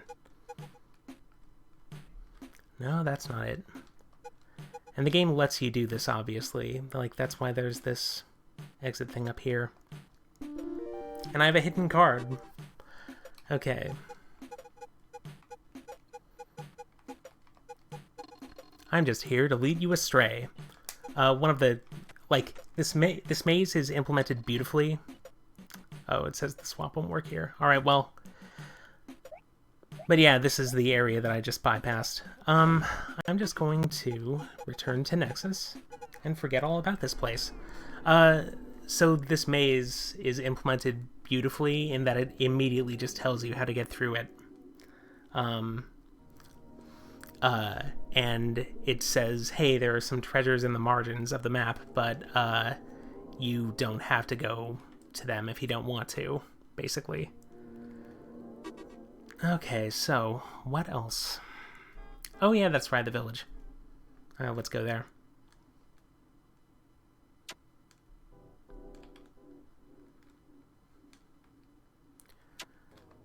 This quest I'm doing, by the way, is completely optional for, even if you want to do the post-game content, doing this, I believe, gets you nothing. But, I think it's fun. Just, doing this world-traveling quest here. So yes, I observed a person walk by. They were looking for something. I don't know where their something could be. The person went off in a hurry. Said they needed to head to an alternate area of space. Sounds fancy. Okay. Oh, come on.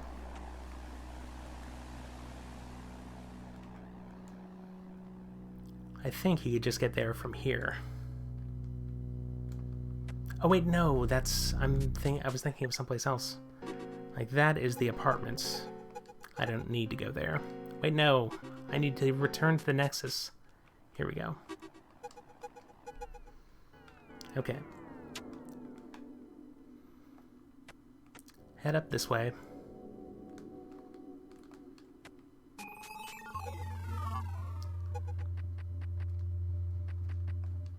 Oh, looking for another human. I see. Let me access my memory. Okay, read this hex code, or this memory address. Standard out 100. I believe this is assembly code. I only have a bare minimum of assembly experience, despite my best efforts. Aha! The person had a flash of insight, and said they were heading off to a shed in some well-kept field. Now that I think about it, you look similar to them. Are you sure it wasn't you? Huh? Hmm?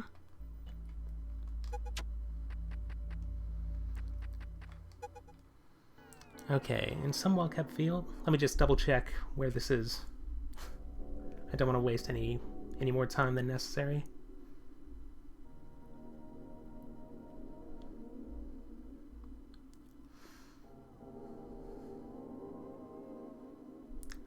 Okay.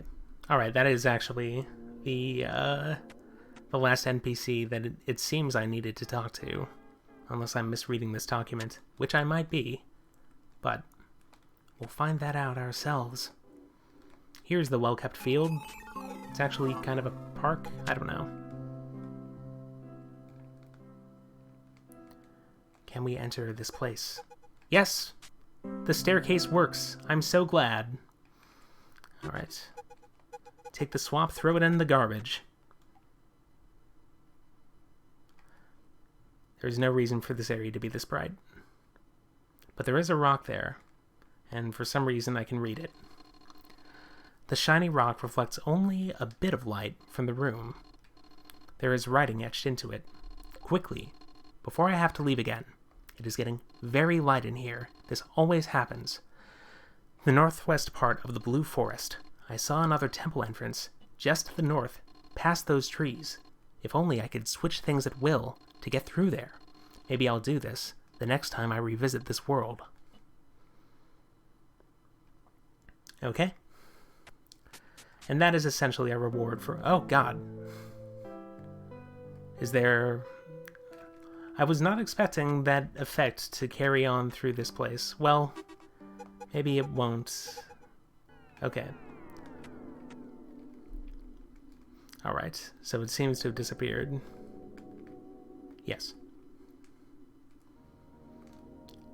Now then, Blue Forest. We have seen the place where that person was talking about. So, I think it's, yes, this place. Now, okay.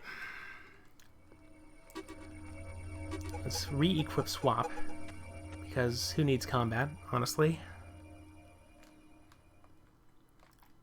And let's see if we can just get up here. Oh, no.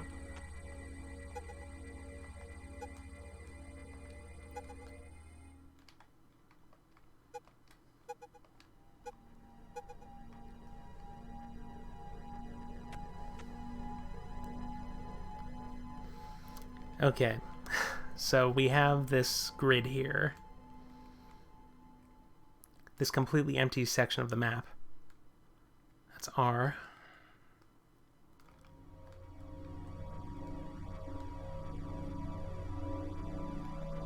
Zero, zero. Treasure in 5-3. Let's do this.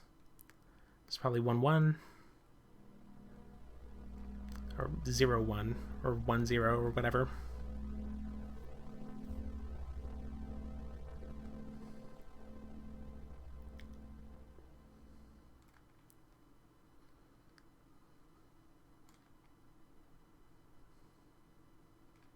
Okay. Haha! Gotcha. Alright. And it seems like, there are all sorts of little, like, Easter eggs here, I think. But I don't know if I have the patience at the moment to, survey every single last possible, area in this.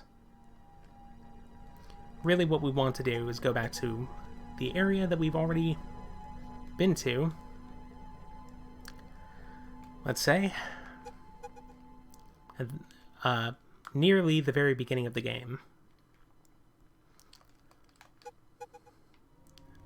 Okay, here we go.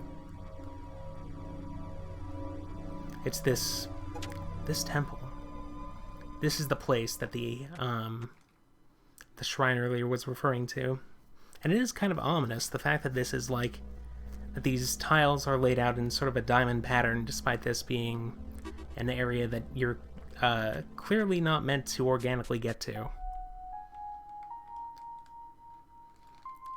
And the person in there was saying, perhaps if you could just get past here.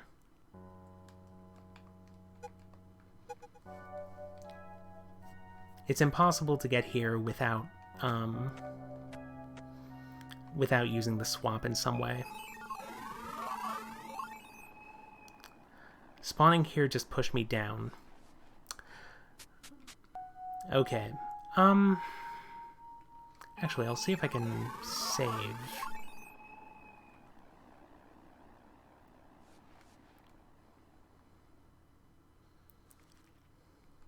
Okay. Archives. And the walls are exclusively made up of sprites of the main character, Young. Alright, I have saved. It's impossible to break your game by doing this, of course.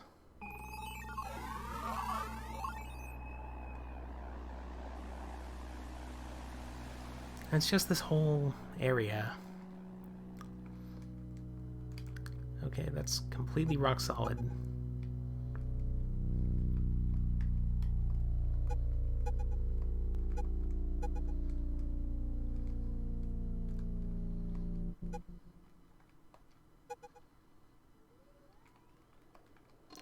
The seeing one, from what I can... Okay, a good time at the home.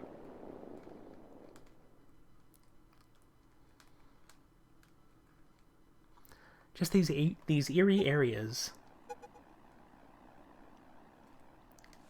that have no place within the world of Anodyne themselves. I think most of them aren't even named. But I'd say this represents the post-game quest. Okay, I have the Rock of the Card.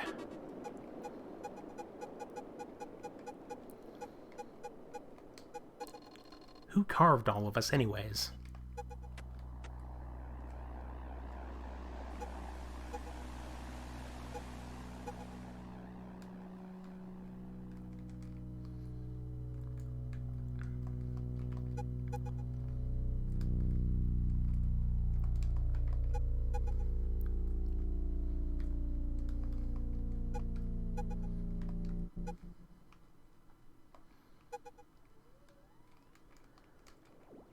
Okay, at this point, I think I can only return to the Nexus. Alright. So now, we can return there, but I think there's one thing I should do first. Because there is a great spoiler relating to the game, but it's never conveyed through the text. It's something that the game would not expect you to do normally.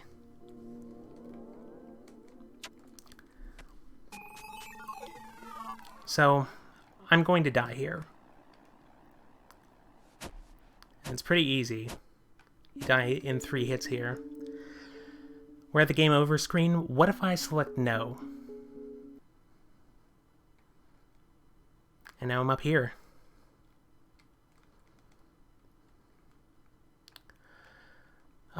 You can, in theory, use the swap trick, but I'm not going to do that here. As a matter of fact, I don't think that gets you anything.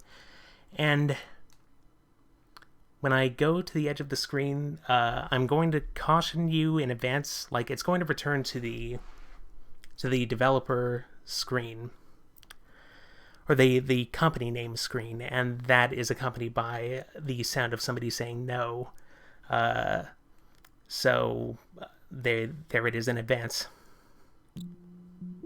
Or not, actually. Apparently not in this version. I first played through this game on Switch, and it did that, and it really bothered me. The fact that, like, especially as I found that area, like, the way I did. But regardless, like, that is the game over screen, is essentially the main character waking up. And the game hints at the notion that it takes place in a dream of some sort, but it never explicitly says that, because, like, I don't know. I mean, in my dreams, it's rarely done that. It's rarely actually acknowledged within itself, its dream status. Though I can't speak for everyone, obviously. So now, I didn't find this out until well after I had completed the game, but it completely transforms the way you interpret, or the, like, ways that you can interpret, let's say, the story of the game, or the story that the game is willing to give you.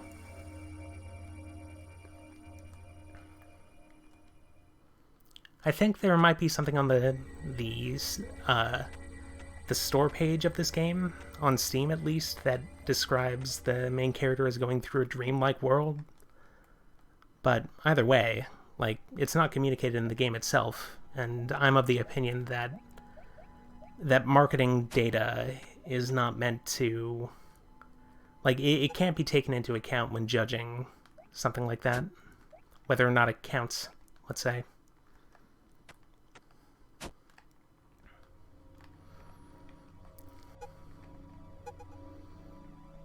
There's just infinite tree sprites here. Okay, let's try this. Alright. Clip up into this area. Okay.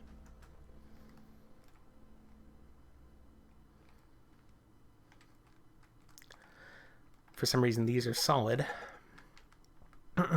Now, heading back in here.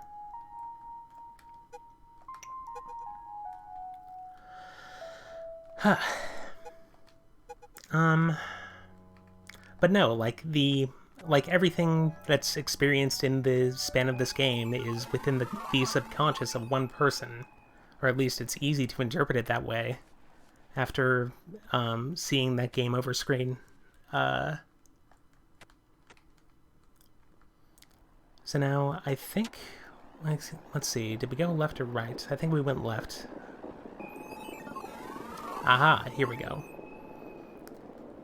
And this just is some very unfinished looking sprites. Oh no, did I already clip myself out of... Alright, well. Gotta go back to the Nexus. Sadly, like, that is one of the downfalls of the post-game here. Yeah, that's right. The fact that that Young is dreaming of slimes is meant to deliberately throw you off. Let's see. So we go back down here. I'll try and be more careful. Like typically when you go from one or when you go into a screen that is what? Okay. Video game? What are you doing? All right. Typically when you go into a screen that's nothing but barriers, it at the very least has the courtesy of putting you on the very edge where you can retreat back to the previous screen, but for some reason it just doesn't do that. Oh, okay. There. Up here.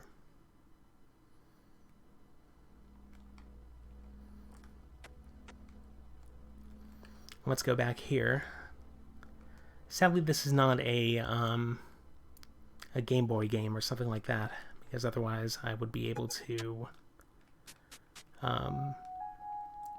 save state. However, like, come to think of it, I could just return to the title screen after a situation like that, and then reload my game.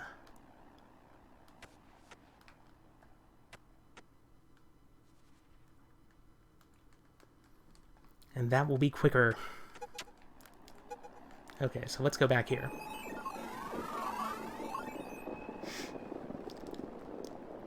Now.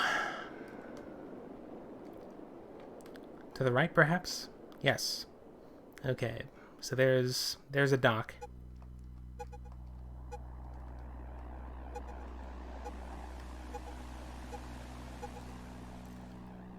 All right.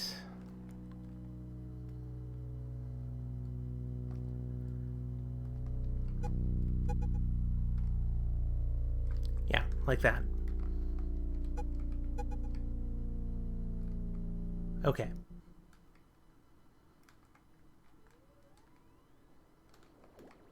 West, Rift, Reality. Low real estate values. Hurricane, old, run down. Relaxing. Well, let's go west. And if you hadn't guessed it before, well, you're about to guess it now, let's say.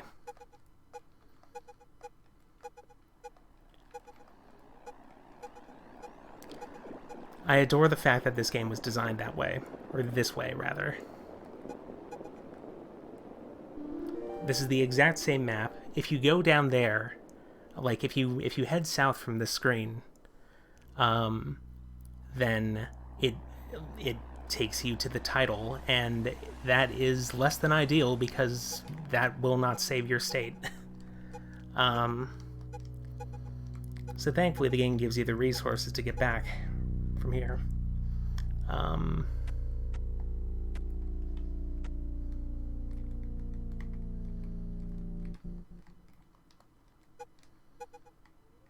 Up here?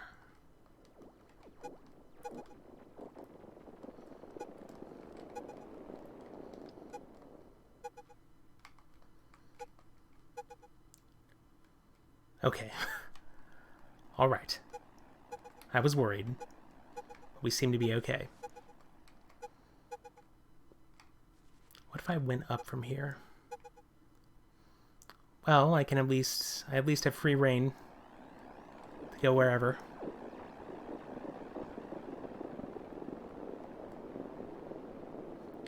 Unfortunately, this area doesn't have a map. Oh hey, we're back here. Except now it's lit. The vignetting effect has been completely eliminated, and that means I could save. Alright, I have the reality card. I just realized I didn't check it, so... There's the card of myself.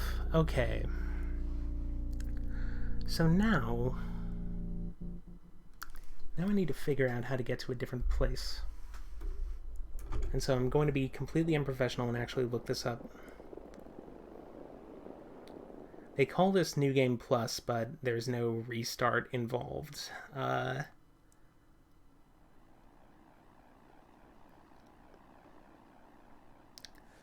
Let's see here.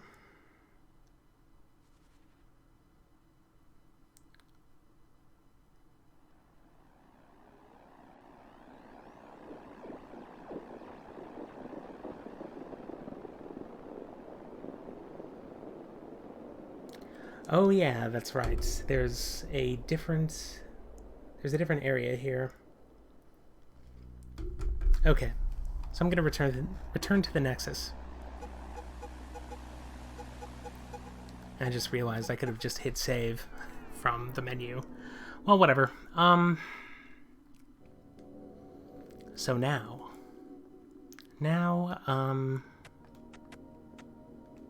place to go is... It is the tower that I went to that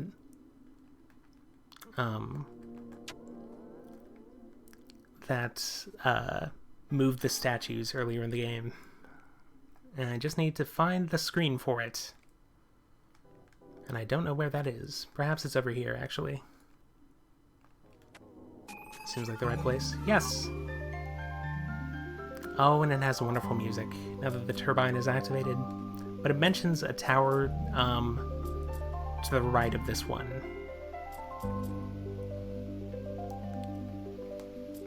And naturally, the only way to get there, since there are no horizontal scrolling screens in this, is by swapping. Anything down here? Oh, I see. All right.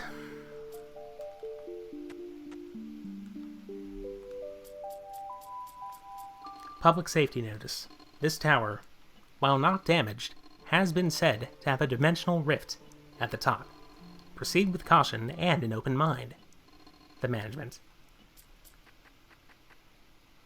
Okay, the one on the left led up to a wind turbine. This one leads up to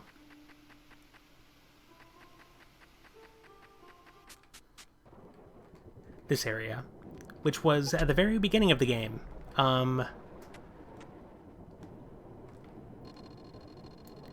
this is unclaimed territory, not yet a part of the land.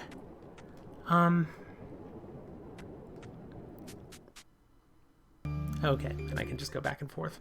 Alright.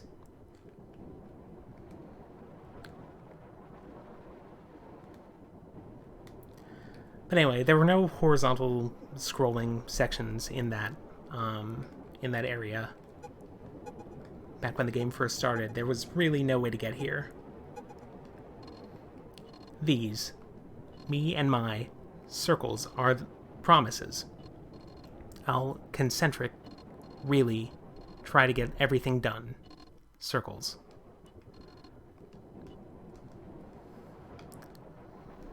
Oh, and the titles reset, of course, when you get from area to area. Oh, I forgot to check the top left. I'm gonna do that just for my own sake. Okay. And this takes me to this area.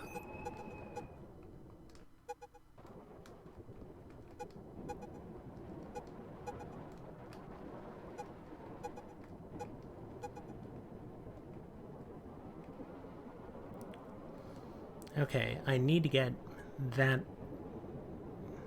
Okay. Am I trapped? I'm trapped. Well, that's great. I can't remember when the last time was that I saved. Oh, wait. I'm not completely trapped. I could just go this way.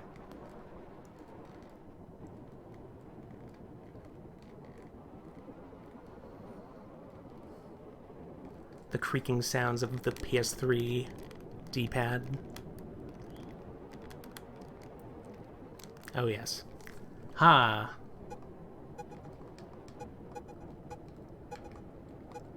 I made it through. Okay.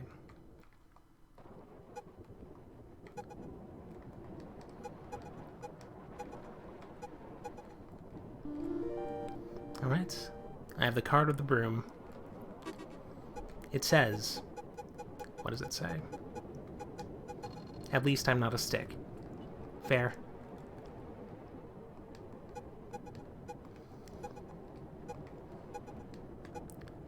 This area is actually pretty nice about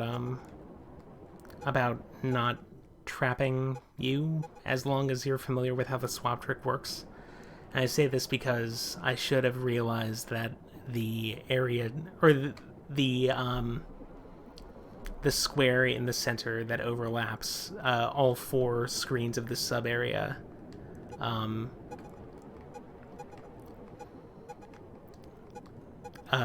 by nature it cannot have more than or it can't have enough squares that you can use to build a bridge from area to area. Okay, thankfully this works.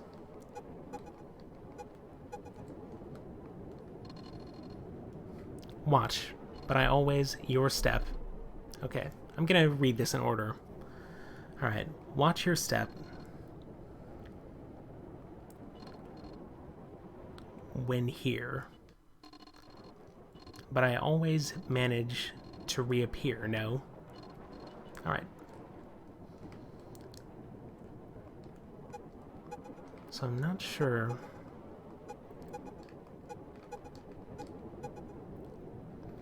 what that button unlocked. Oh, wait a second. I just realized that, I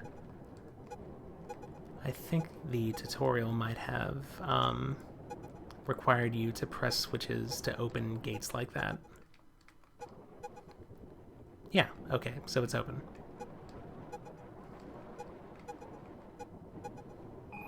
Okay, over here.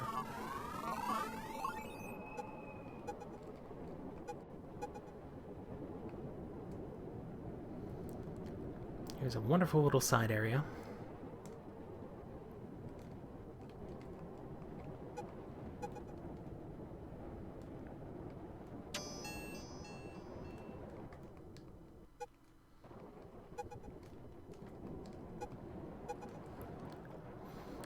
When I first started this game, like the shaking nature and the AM radio static of the background made it seem almost like it was about to fall apart. But apparently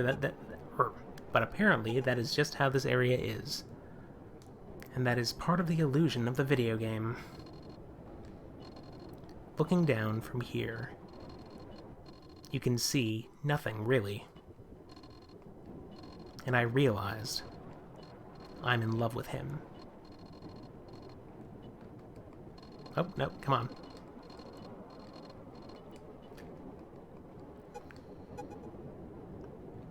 All right. What do we have here?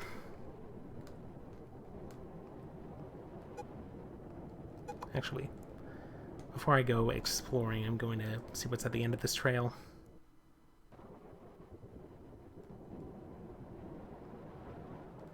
Okay, it's a gate that requires 47 cards. I'm gonna see if I can get 47 cards tonight, but I have my doubts. Let's see here. My apologies on this mess here. But that portal should return you to the land. But yeah, we ought to keep in touch. And I will try give you my opinions.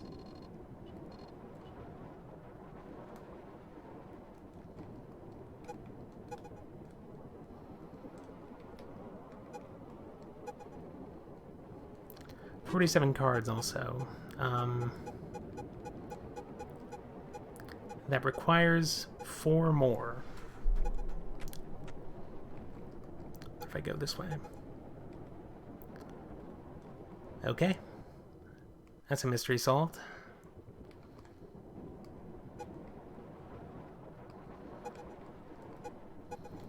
And there's no way to swap into that place or clip into it or whatever. You can't actually clip through solid objects.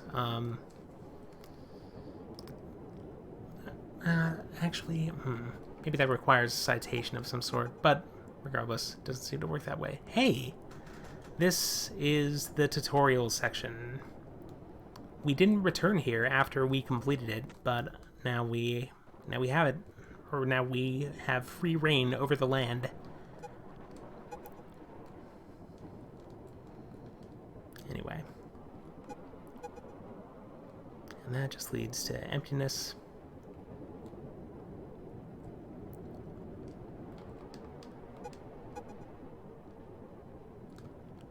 Okay, it seems like that area is important.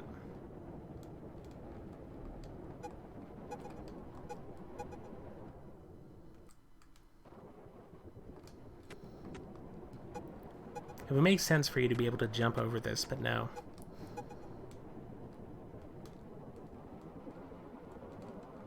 Oh, it's this area. Okay. Alright. Continue spinning my wheels.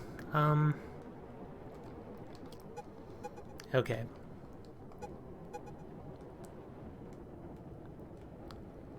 Well, at this point, I think the thing to do is to head back to the Nexus and to actually look up the locations of the remaining cards.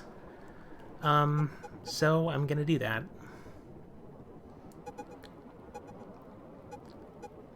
And go back to the Nexus.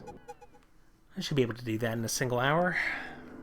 I am actually feeling good enough to complete this. So let's see here.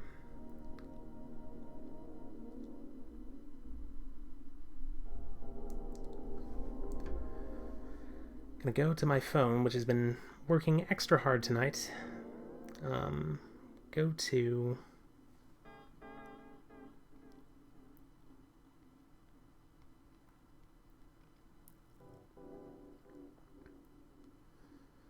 Okay. There's a nice Steam community guide on this that is called A Complete Guide to Anodyne's 100%. And, like, it's designed, for whatever reason, to appeal to people who want to get certain achievements. I'm so glad that I stopped using achievements, just in general. Okay. So. Cards. Alright, that's 36, 37, 38, 39. What's 39? It is in the hotel dungeon.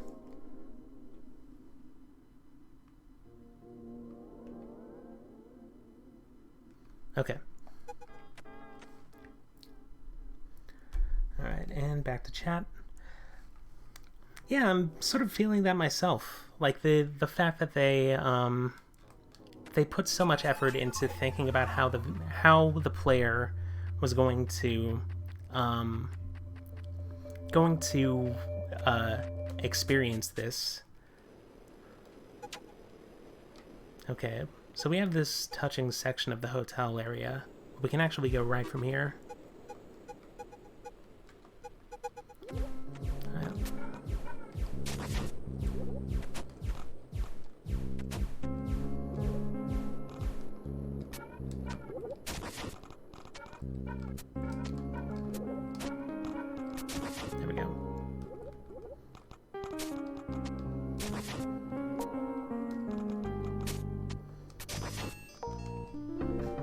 now I have this.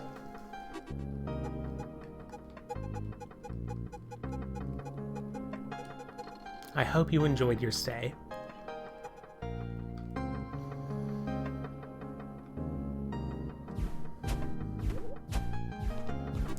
Oh, there's a nice little quality of the map. It's that, like, this is... I suppose you could view this as part of the memory address thing I was talking about, where everything's laid out in one giant grid, and you can, and if you wanted, you could clip from one floor to another without taking the elevator. That might have been obvious. I don't know. Anyway. I did notice that there's a square in there, so I'm going to see if I can get there.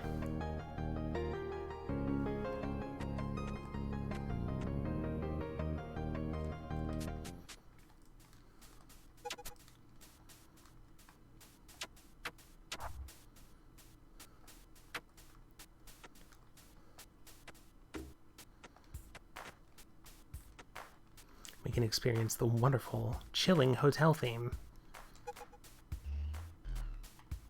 Not really that chilling, come to think of it. Anyway, swap trick.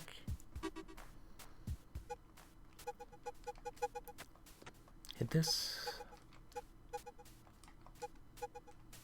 And it's just blackness. But we can explore the infinite abyss. Actually had the distinction earlier today of when I was talking to Femwa, and I was when I was leaving for streaming, I said, or he said, "Good luck exploring the infinite abyss," and I said, "You too." That is one of my favorite, just absolutely terrible lines in any work of media.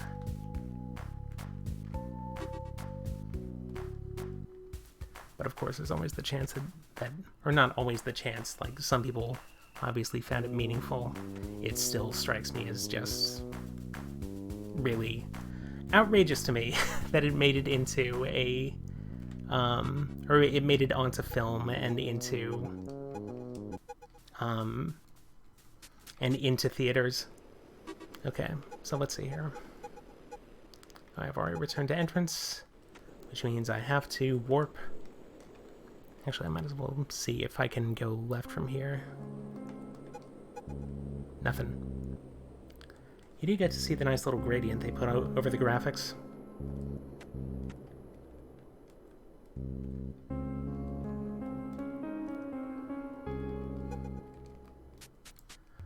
Okay, and we actually don't have to go to the Nexus just yet, because I just remembered there's a different area that we can go to.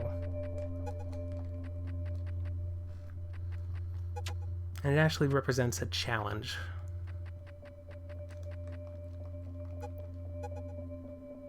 Head over here, and you just can't use the swap here. Not even worth trying.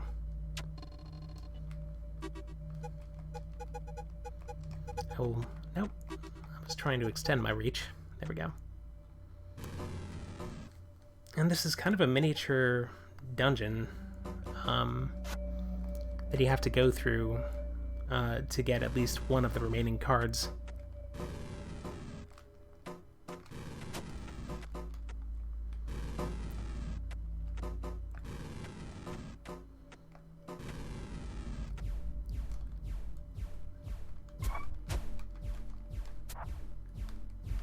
Okay.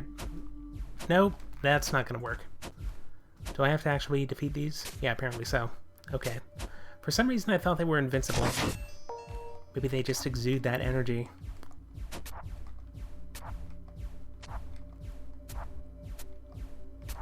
Clearly extending my reach is not going to work.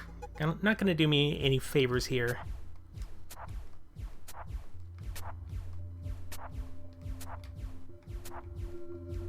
There we go.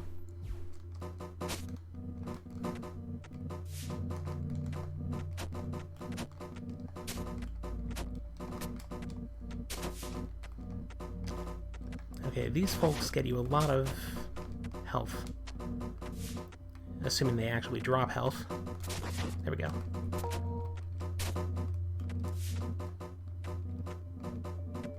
Hopefully I can survive enough. Long enough, rather. There we go. Okay, and... nice. Mazel tov. Let's do this.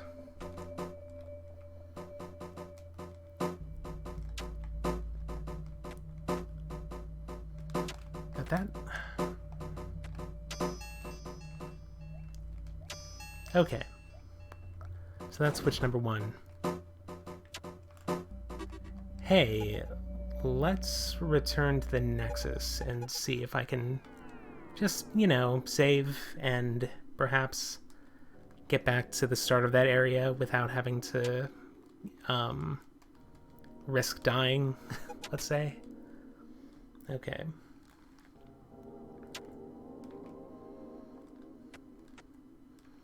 If I have to go through it again, then so be it. But hopefully I do not have to. Hopefully it just works.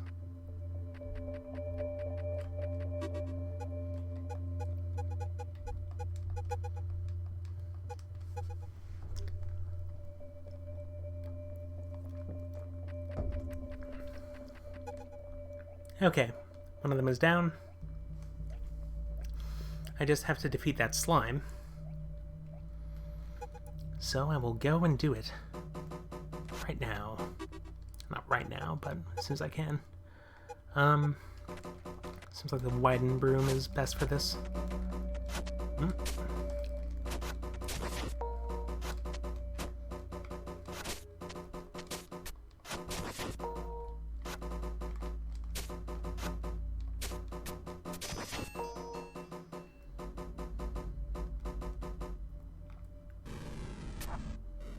Okay.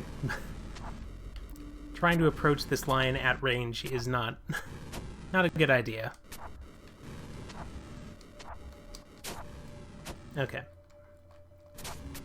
If I can take you out.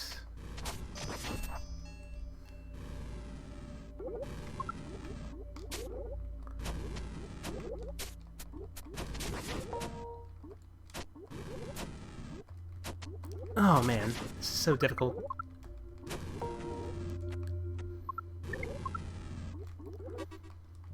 Should probably have equipped Extend, but hindsight's 2020.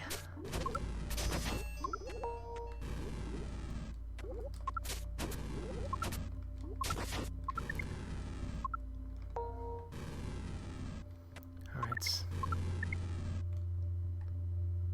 Okay, this screen is a break. And a well-needed one for me. Alright, once again, back to the Nexus. I can put my feet up for a moment. Wait, actually, I could just go back here, since there's a save point on the way down.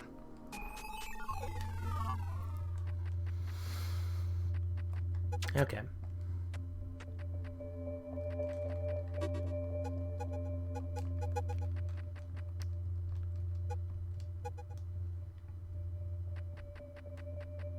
Multiple save points, actually. Okay.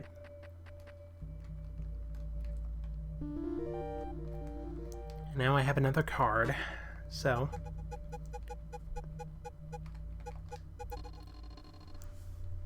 You like a pyramid to us too. Okay.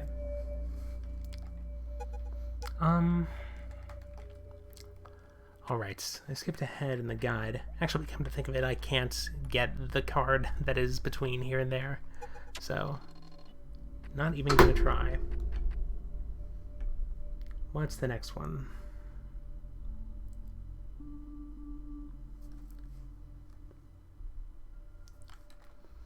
Okay. Alright. 7, 38, 39, 40, 1, 2, 3, 4, 5. Okay.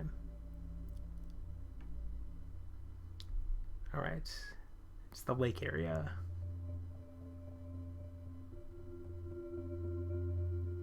Okay. Alright, I know where they are. And they're actually pretty simple to get to in comparison to this one. So, let's go this way.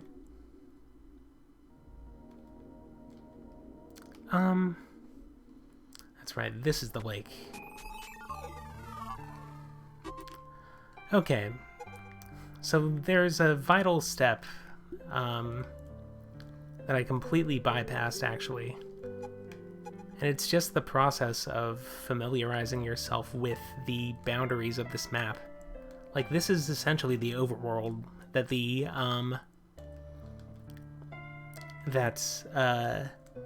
that has been teasing you. Oh, okay, there's a solid one right there. It's been teasing you with access to these areas over here, but you've never actually been able to get there because there's been rocks blocking your path. But like, what if you had the ability to move those rocks? I'm gonna talk to this person. It's a person named Curryboo, who says curry is yellow and spicy. Only the mildest curry is yellow. Actually, that's just my limited experience.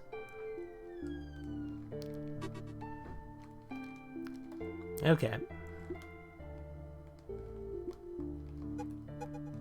Swap this.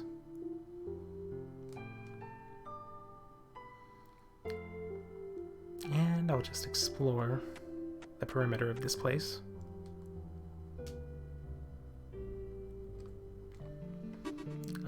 Oftentimes you'll find that a map doesn't occupy the entirety of a square.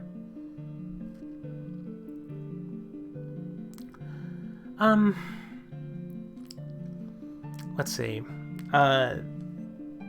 Curry is,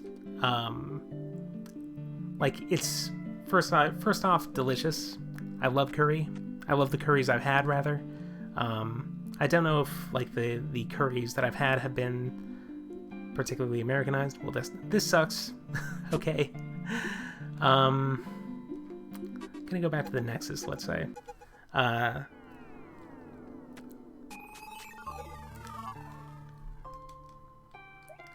But they do like put heat into curries, if that's what you're referring to.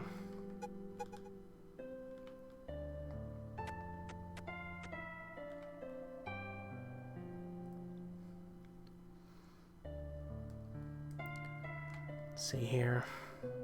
Ah, there's a new place with a new friend. Okay, I need to figure out how to get there. Wait. There we go. Okay. Bob the hamster likes to refer to himself in the third person. Oh, and I've been getting items also under this question marks label. There's this, please visit the electric monster's world. There's this, which says, once the property of a famous bubble mage.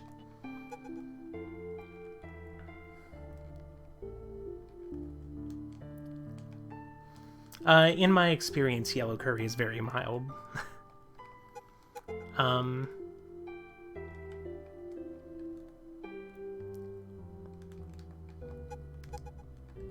Granted, it's at the Thai places that Femwa and I go to in this area. And Femwa doesn't exactly have the taste for spicy food, so...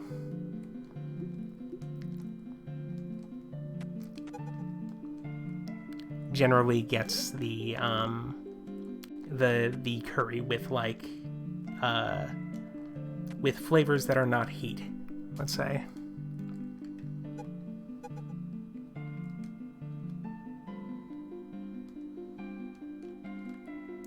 It is nice getting to go to the outskirts of this map and to really see the full spectrum, I suppose, not the full spectrum, like the outer limits of a world that is meant to feel vast.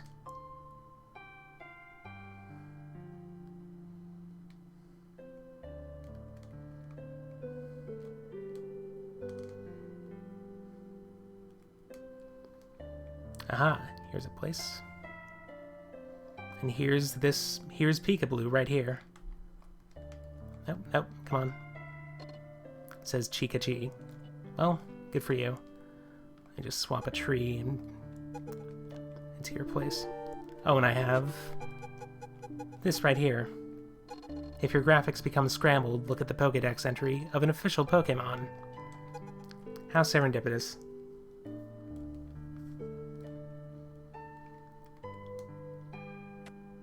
Those items are basically, like, fun little bonuses. I don't know. Like, they don't really get you anything. This is the thing that I wanted to get here. Cards. What do you mean money doesn't grow on trees?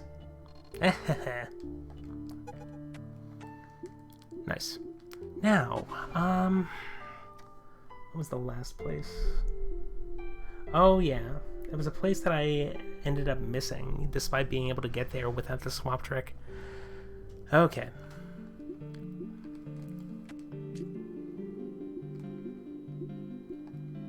So what is this place?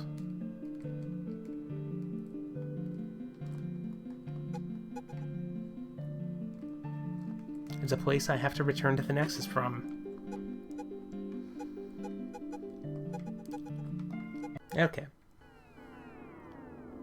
So we got that. I'm gonna visit the forest briefly. Because I just realized there's... there's some wiggle room.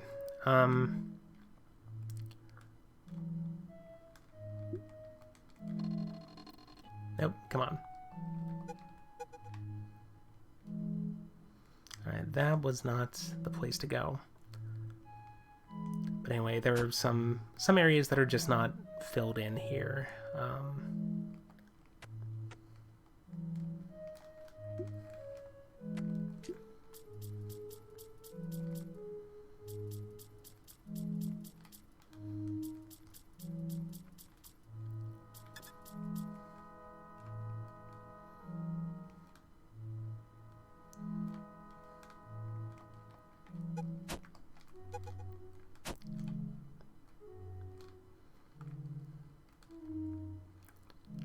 All right.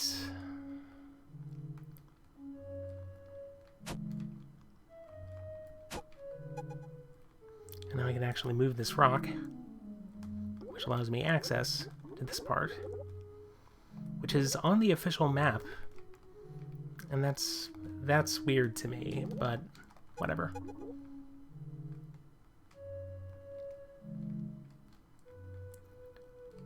And there's something wonderful that happens here, but only every now and then.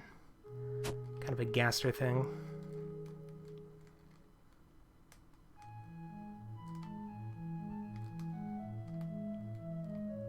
Here we go. Yeah, like, just every now and then, there's this majestic ungulate, I presume, that appears here every now and then, and it's robust and well animated. I'm not well animated. Well animated for what they wanted to do with it, rather. And it only appears in this secret area every now and then. Anyway, I thought that was neat.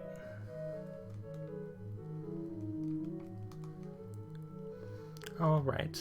I thought there was a hidden collectible thing here, but I guess not. Whatever the case, it's not a card, so it doesn't really concern us.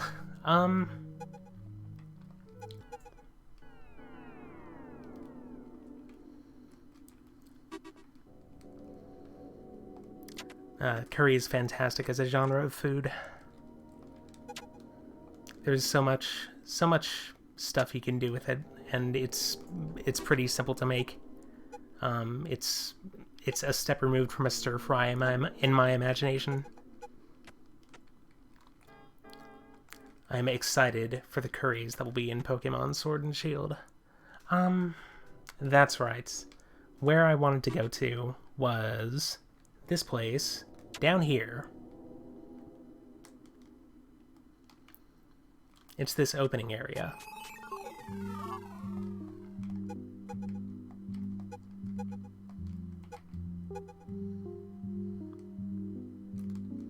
Turns out you can just go here. When you first visit this area, you can... or you're followed by a shadow that dissipates into complete transparency, and it looks like that.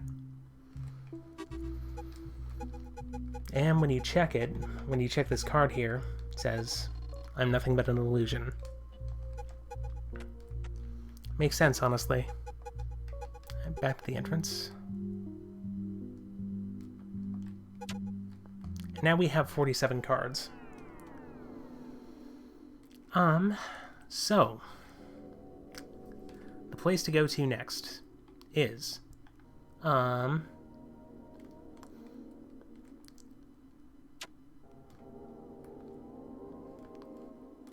here.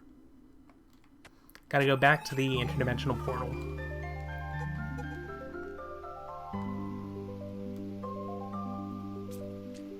And it's simple.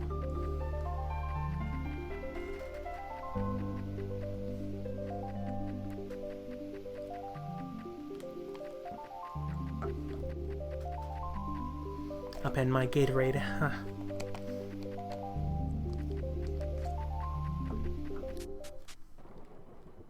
And it seems like we'll be able to get to that card gate. Let me just double check. Yes, 47 cards. At last, the post-game will be ours.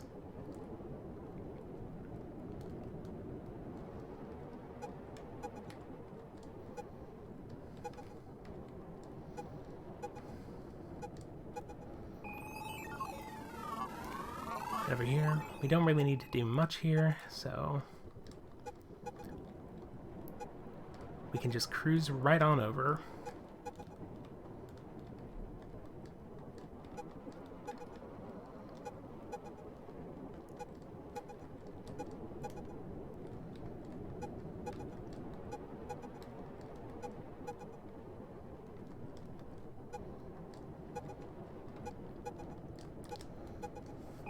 There are moments when I accidentally select a square of nothing, or just a solid square, and I realize, oh wait a second, I can just swap it with a pathway, instead of having it be take the pathway and swap it over the solid square.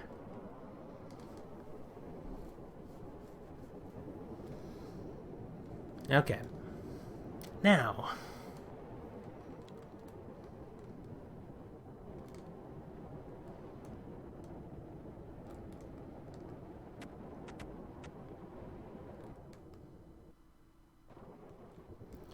and we can enter this. It opens.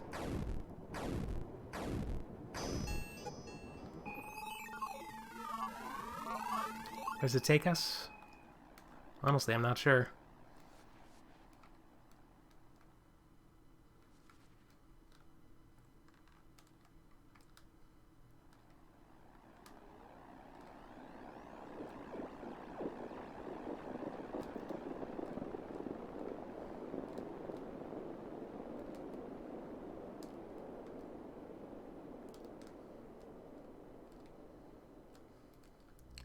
I was actually expecting to go someplace different, but I believe that comes at the end of this area.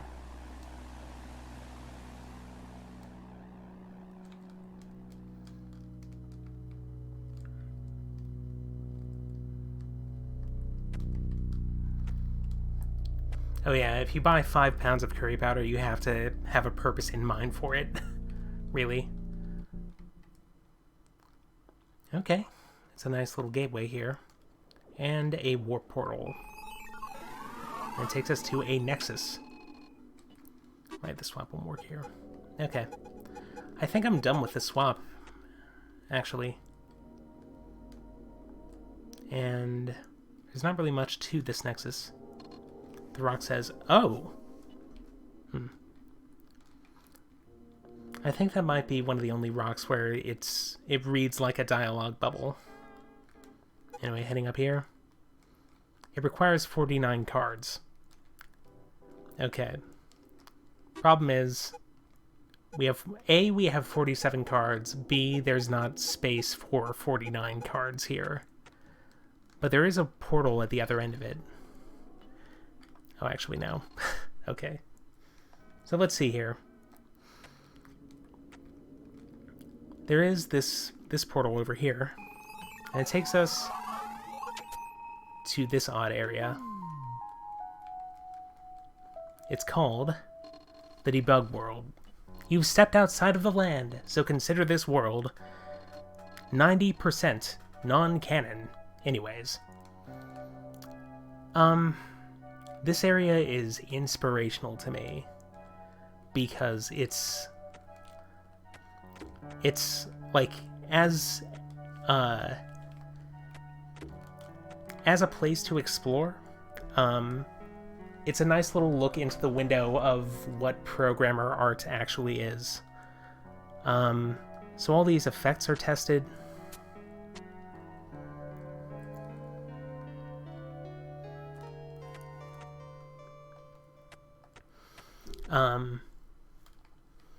And there are all these mysterious things.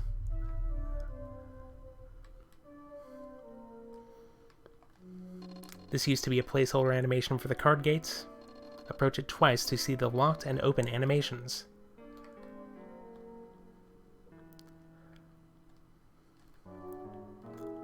Wow. It's amazing.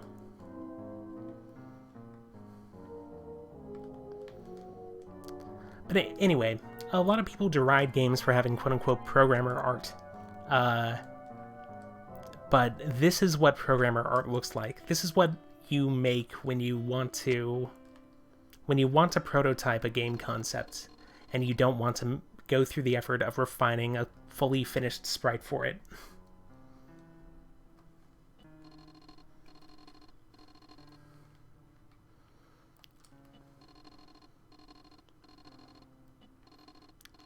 Okay, that makes sense. What's this over here? Enemies used to be able to drop keys. I scrapped this idea even though it was slightly amusing.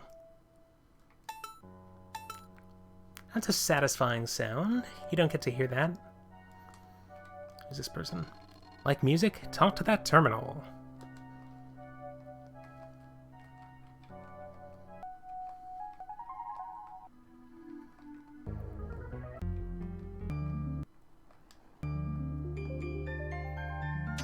Nice.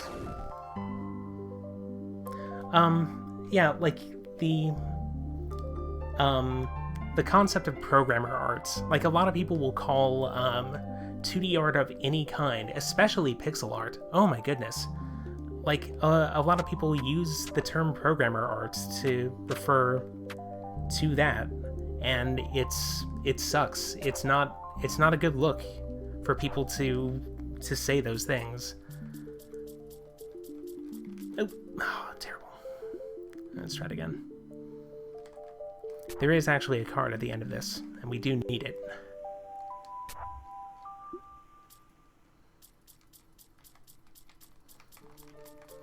Okay.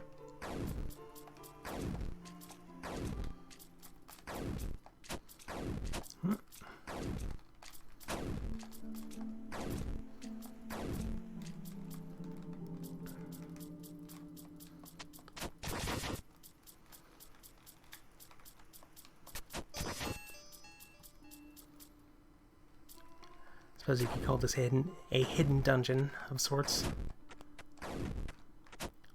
Oh, terrible. Okay. Wow. Alright. There we go. Now.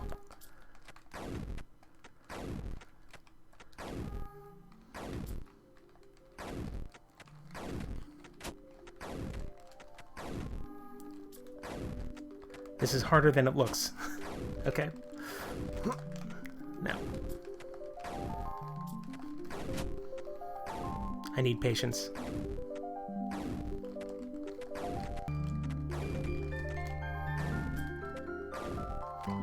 I like that my jukebox selection stayed throughout this. Okay. That again.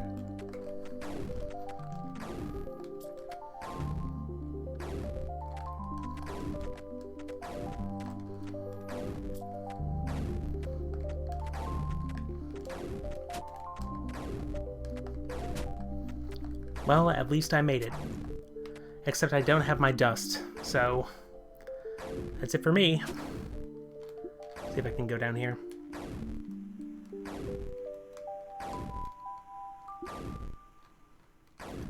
No, I can't penetrate the solid objects. Alright, well. Let's continue.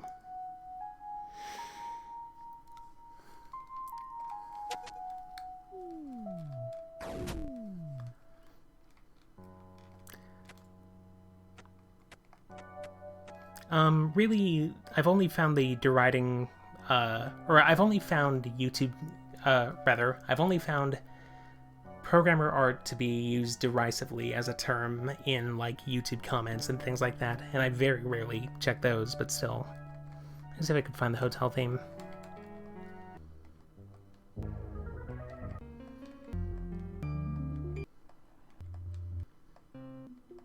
There is so much music in this game. Alright.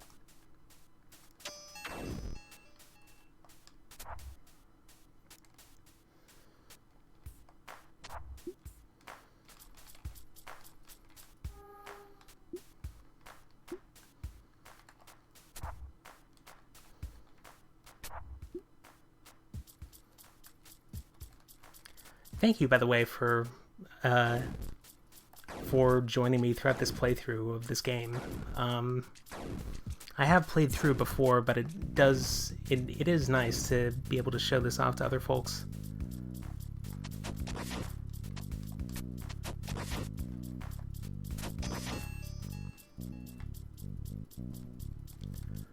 Okay.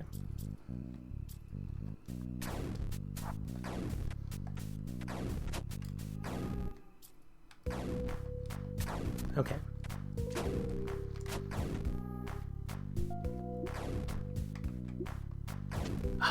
Did it knock me back over here? Oh, goodness. Nope. It's not how it goes. Okay. Jeez. Okay. Let's see if I could do this.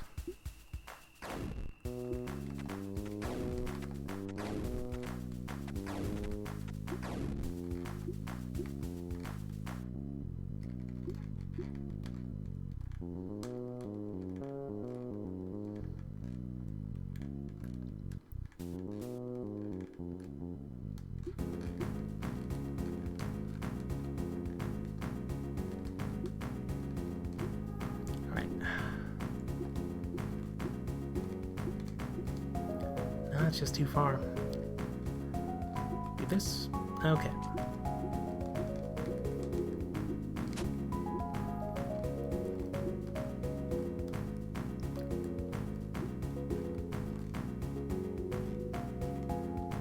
Now that they have this area locked down tight. I do plan to go through the sequel of this. It won't be my next playthrough, but this game just knocked my socks off when I played through it for the first time earlier this year. So, I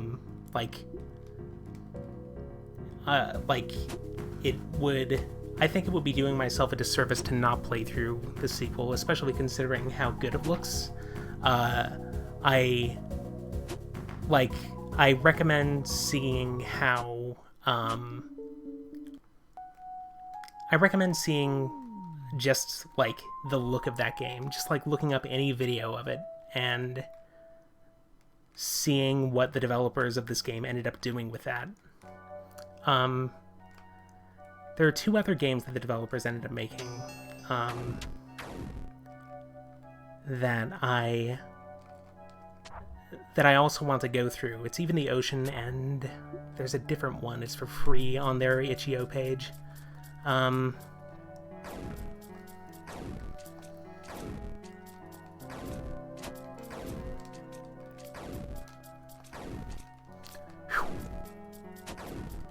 Still gets hit anyway. Alright.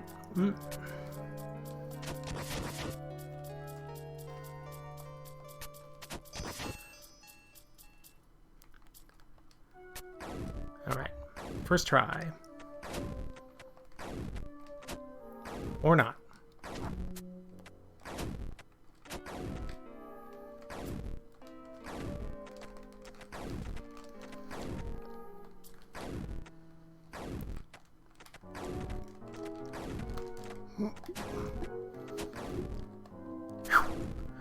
Okay. Actually making it here. What surprises do you hold? Holds the 48th card. Well, let's see where it gets me. I'm not gonna head out of this place just yet. Seeing as you've gotten to this point, you must be quite interesting.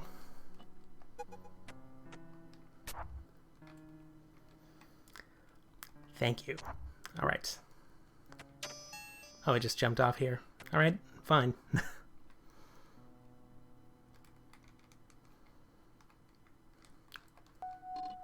This rock says, prison! What kind of prison is it? It's this kind, I see.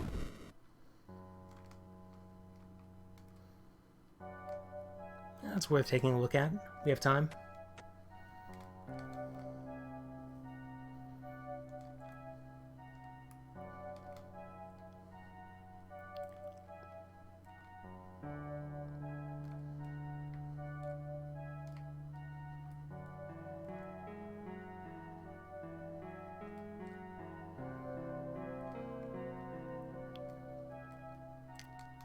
So if I take this path, this linear path, all the way to the very end, what does it get me? I know it's not a card. I know that much. I legitimately don't remember. Oh, there's a chest. It seems like a platforming challenge just to get there.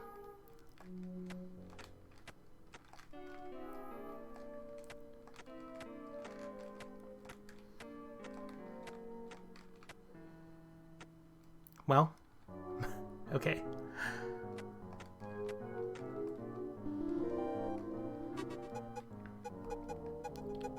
Question marks? It's this. Oh. It's white. Alright then.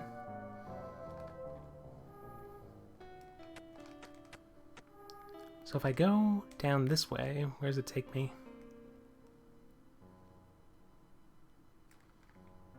Oh, okay. I mean, it wouldn't be out of character for this game to just have a room with walls that's shaped like a hand with an extended middle finger. Alright, I'm gonna go over to the challenging looking dungeon room and see if I can get to the end of that.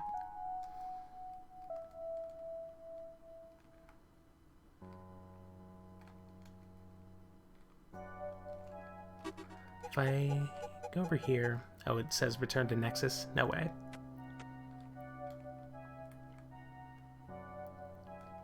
Seems like way too much effort. So, let's see here. Alright, anyway. This way?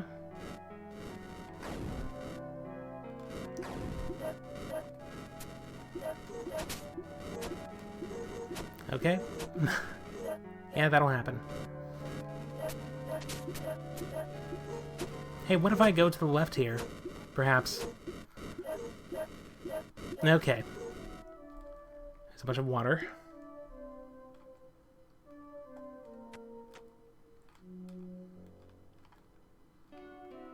And what appear to be spikes? Yes.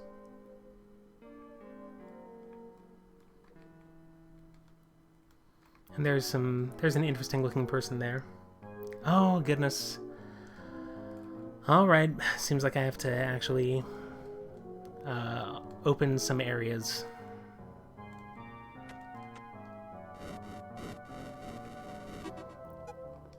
Seems like Widen would do me a service here.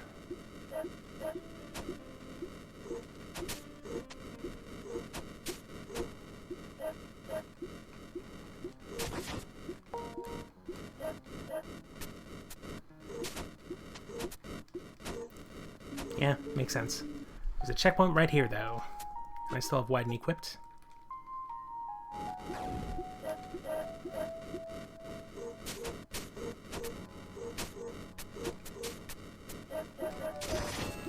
Nice. And, oh. Okay, well, it's open anyways. Thankfully.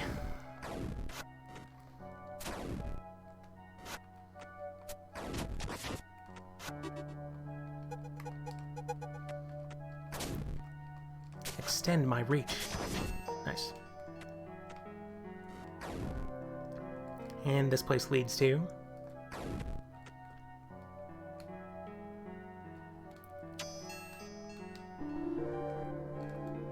Oh, howdy. How's it going? You found me.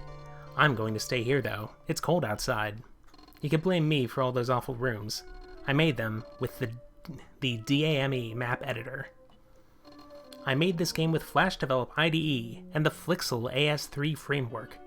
Oh yeah, and I made the music using the Reaper digital audio workstation. And sometimes Audacity. I actually get my nutrition from the radiation from all of these computers. What do you mean? That's not biologically accurate. Hi, Mom. And Dad. Want to know how to finish the game in 20 minutes? Ha. Like I'd tell you. Maybe if you ask me nicely. Okay, and it loops. Okay, well now I have to see the other room. So... Okay.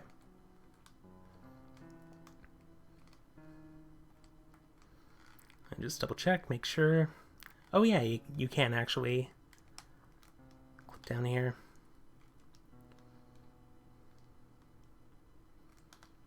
Well, if I did that...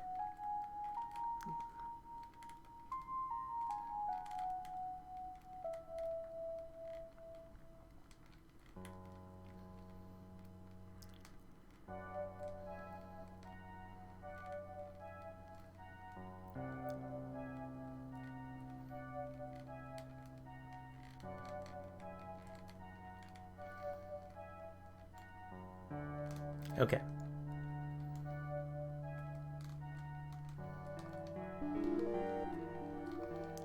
Whoa, hey! I wrote a ton of dialogue for this game. But not this dialogue. Sean is doing this. I used Adobe Photoshop CS5, Graphic Scale Free Edition, and Windows 7 Snipping Tool to do the art. Oh, and it's really just that. Regardless. That was nice. Oh, and there's the question marks. Oh my, and oh no. Alright. That said, I think it's time to return to the 49 card door. I'll show you how we're meant to get through that. Oh, come on.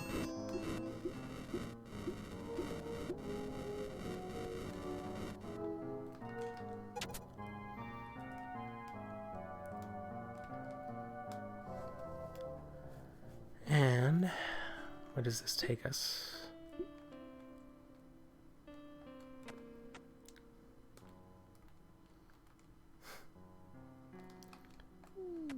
If I make a game like this, my mom and dad had better 100% it. I'll say that much. Anyway. 49 cards. We don't have 49 cards. We have 48 cards. However, hey, there's a tiny area over there. I'm gonna save. And yes, this is the one part of the game that we are actually meant to use this trick. Like, explicitly. I think every other place you have the ability to get to... Actually, I know every other place you have the ability to get to without using this, because it is... or, like... Because, like, from... Or at this point of the game, you're supposed to be well-versed in using the swap trick. Why am I having so much trouble getting through this part? Okay, and there is a chest there. I'm gonna save. Double check saving. That is the animation for a card. And it says I have 49 cards. But I can't access the last one because the space does not exist. Also, you can't use the swap trick here. Or not the swap trick, the swap accessory. So I have to tediously go back down here.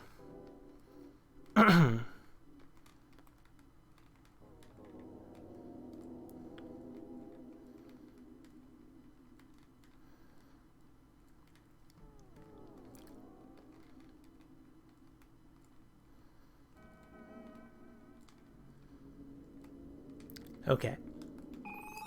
That's not where I wanted to go. Okay, here we go. So, 49 cards. It opens. Curiosity is a great thing. Where does it lead you? To an area that requires 50 cards to open. The computer terminal has an email open. Parts of the screen are broken, so only parts of the message are visible, in between black blotches. The email reads, "Hello, Young. It seems that 50th card. Maybe you shouldn't. Worth thinking about.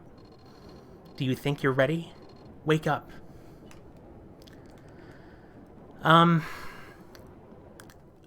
So if you decide, or if you end up hacking the game, and no.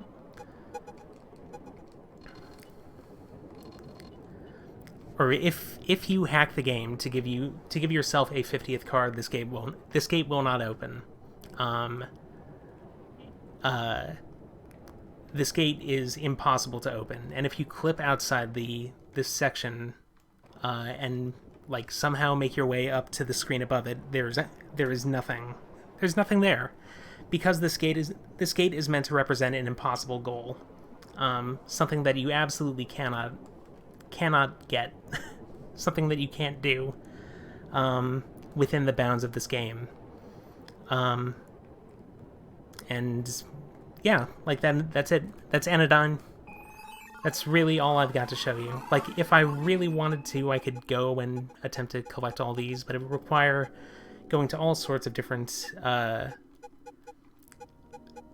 different off-screen areas, like scouring every map, and that probably wouldn't make for an entertaining stream. And also, I've shown the hell out of this game. So yes, this is it. This is all of the game.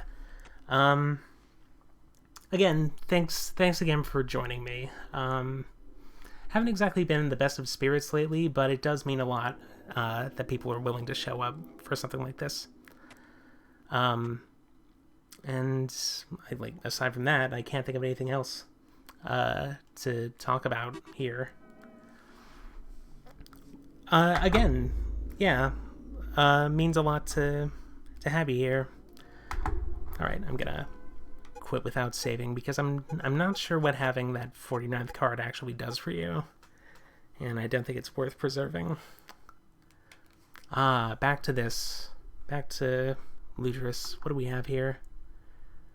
Let's go to Tony Hawk's Pro Skater 2. Figure this out.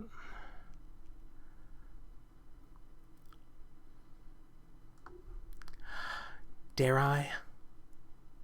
Nah. Not this stream. Maybe later. One of these days. Okay. Wow. And I just dropped my mouse, which caused the starting music to play again. Let me just turn that off. And let me go to the ending graphic here. Okay.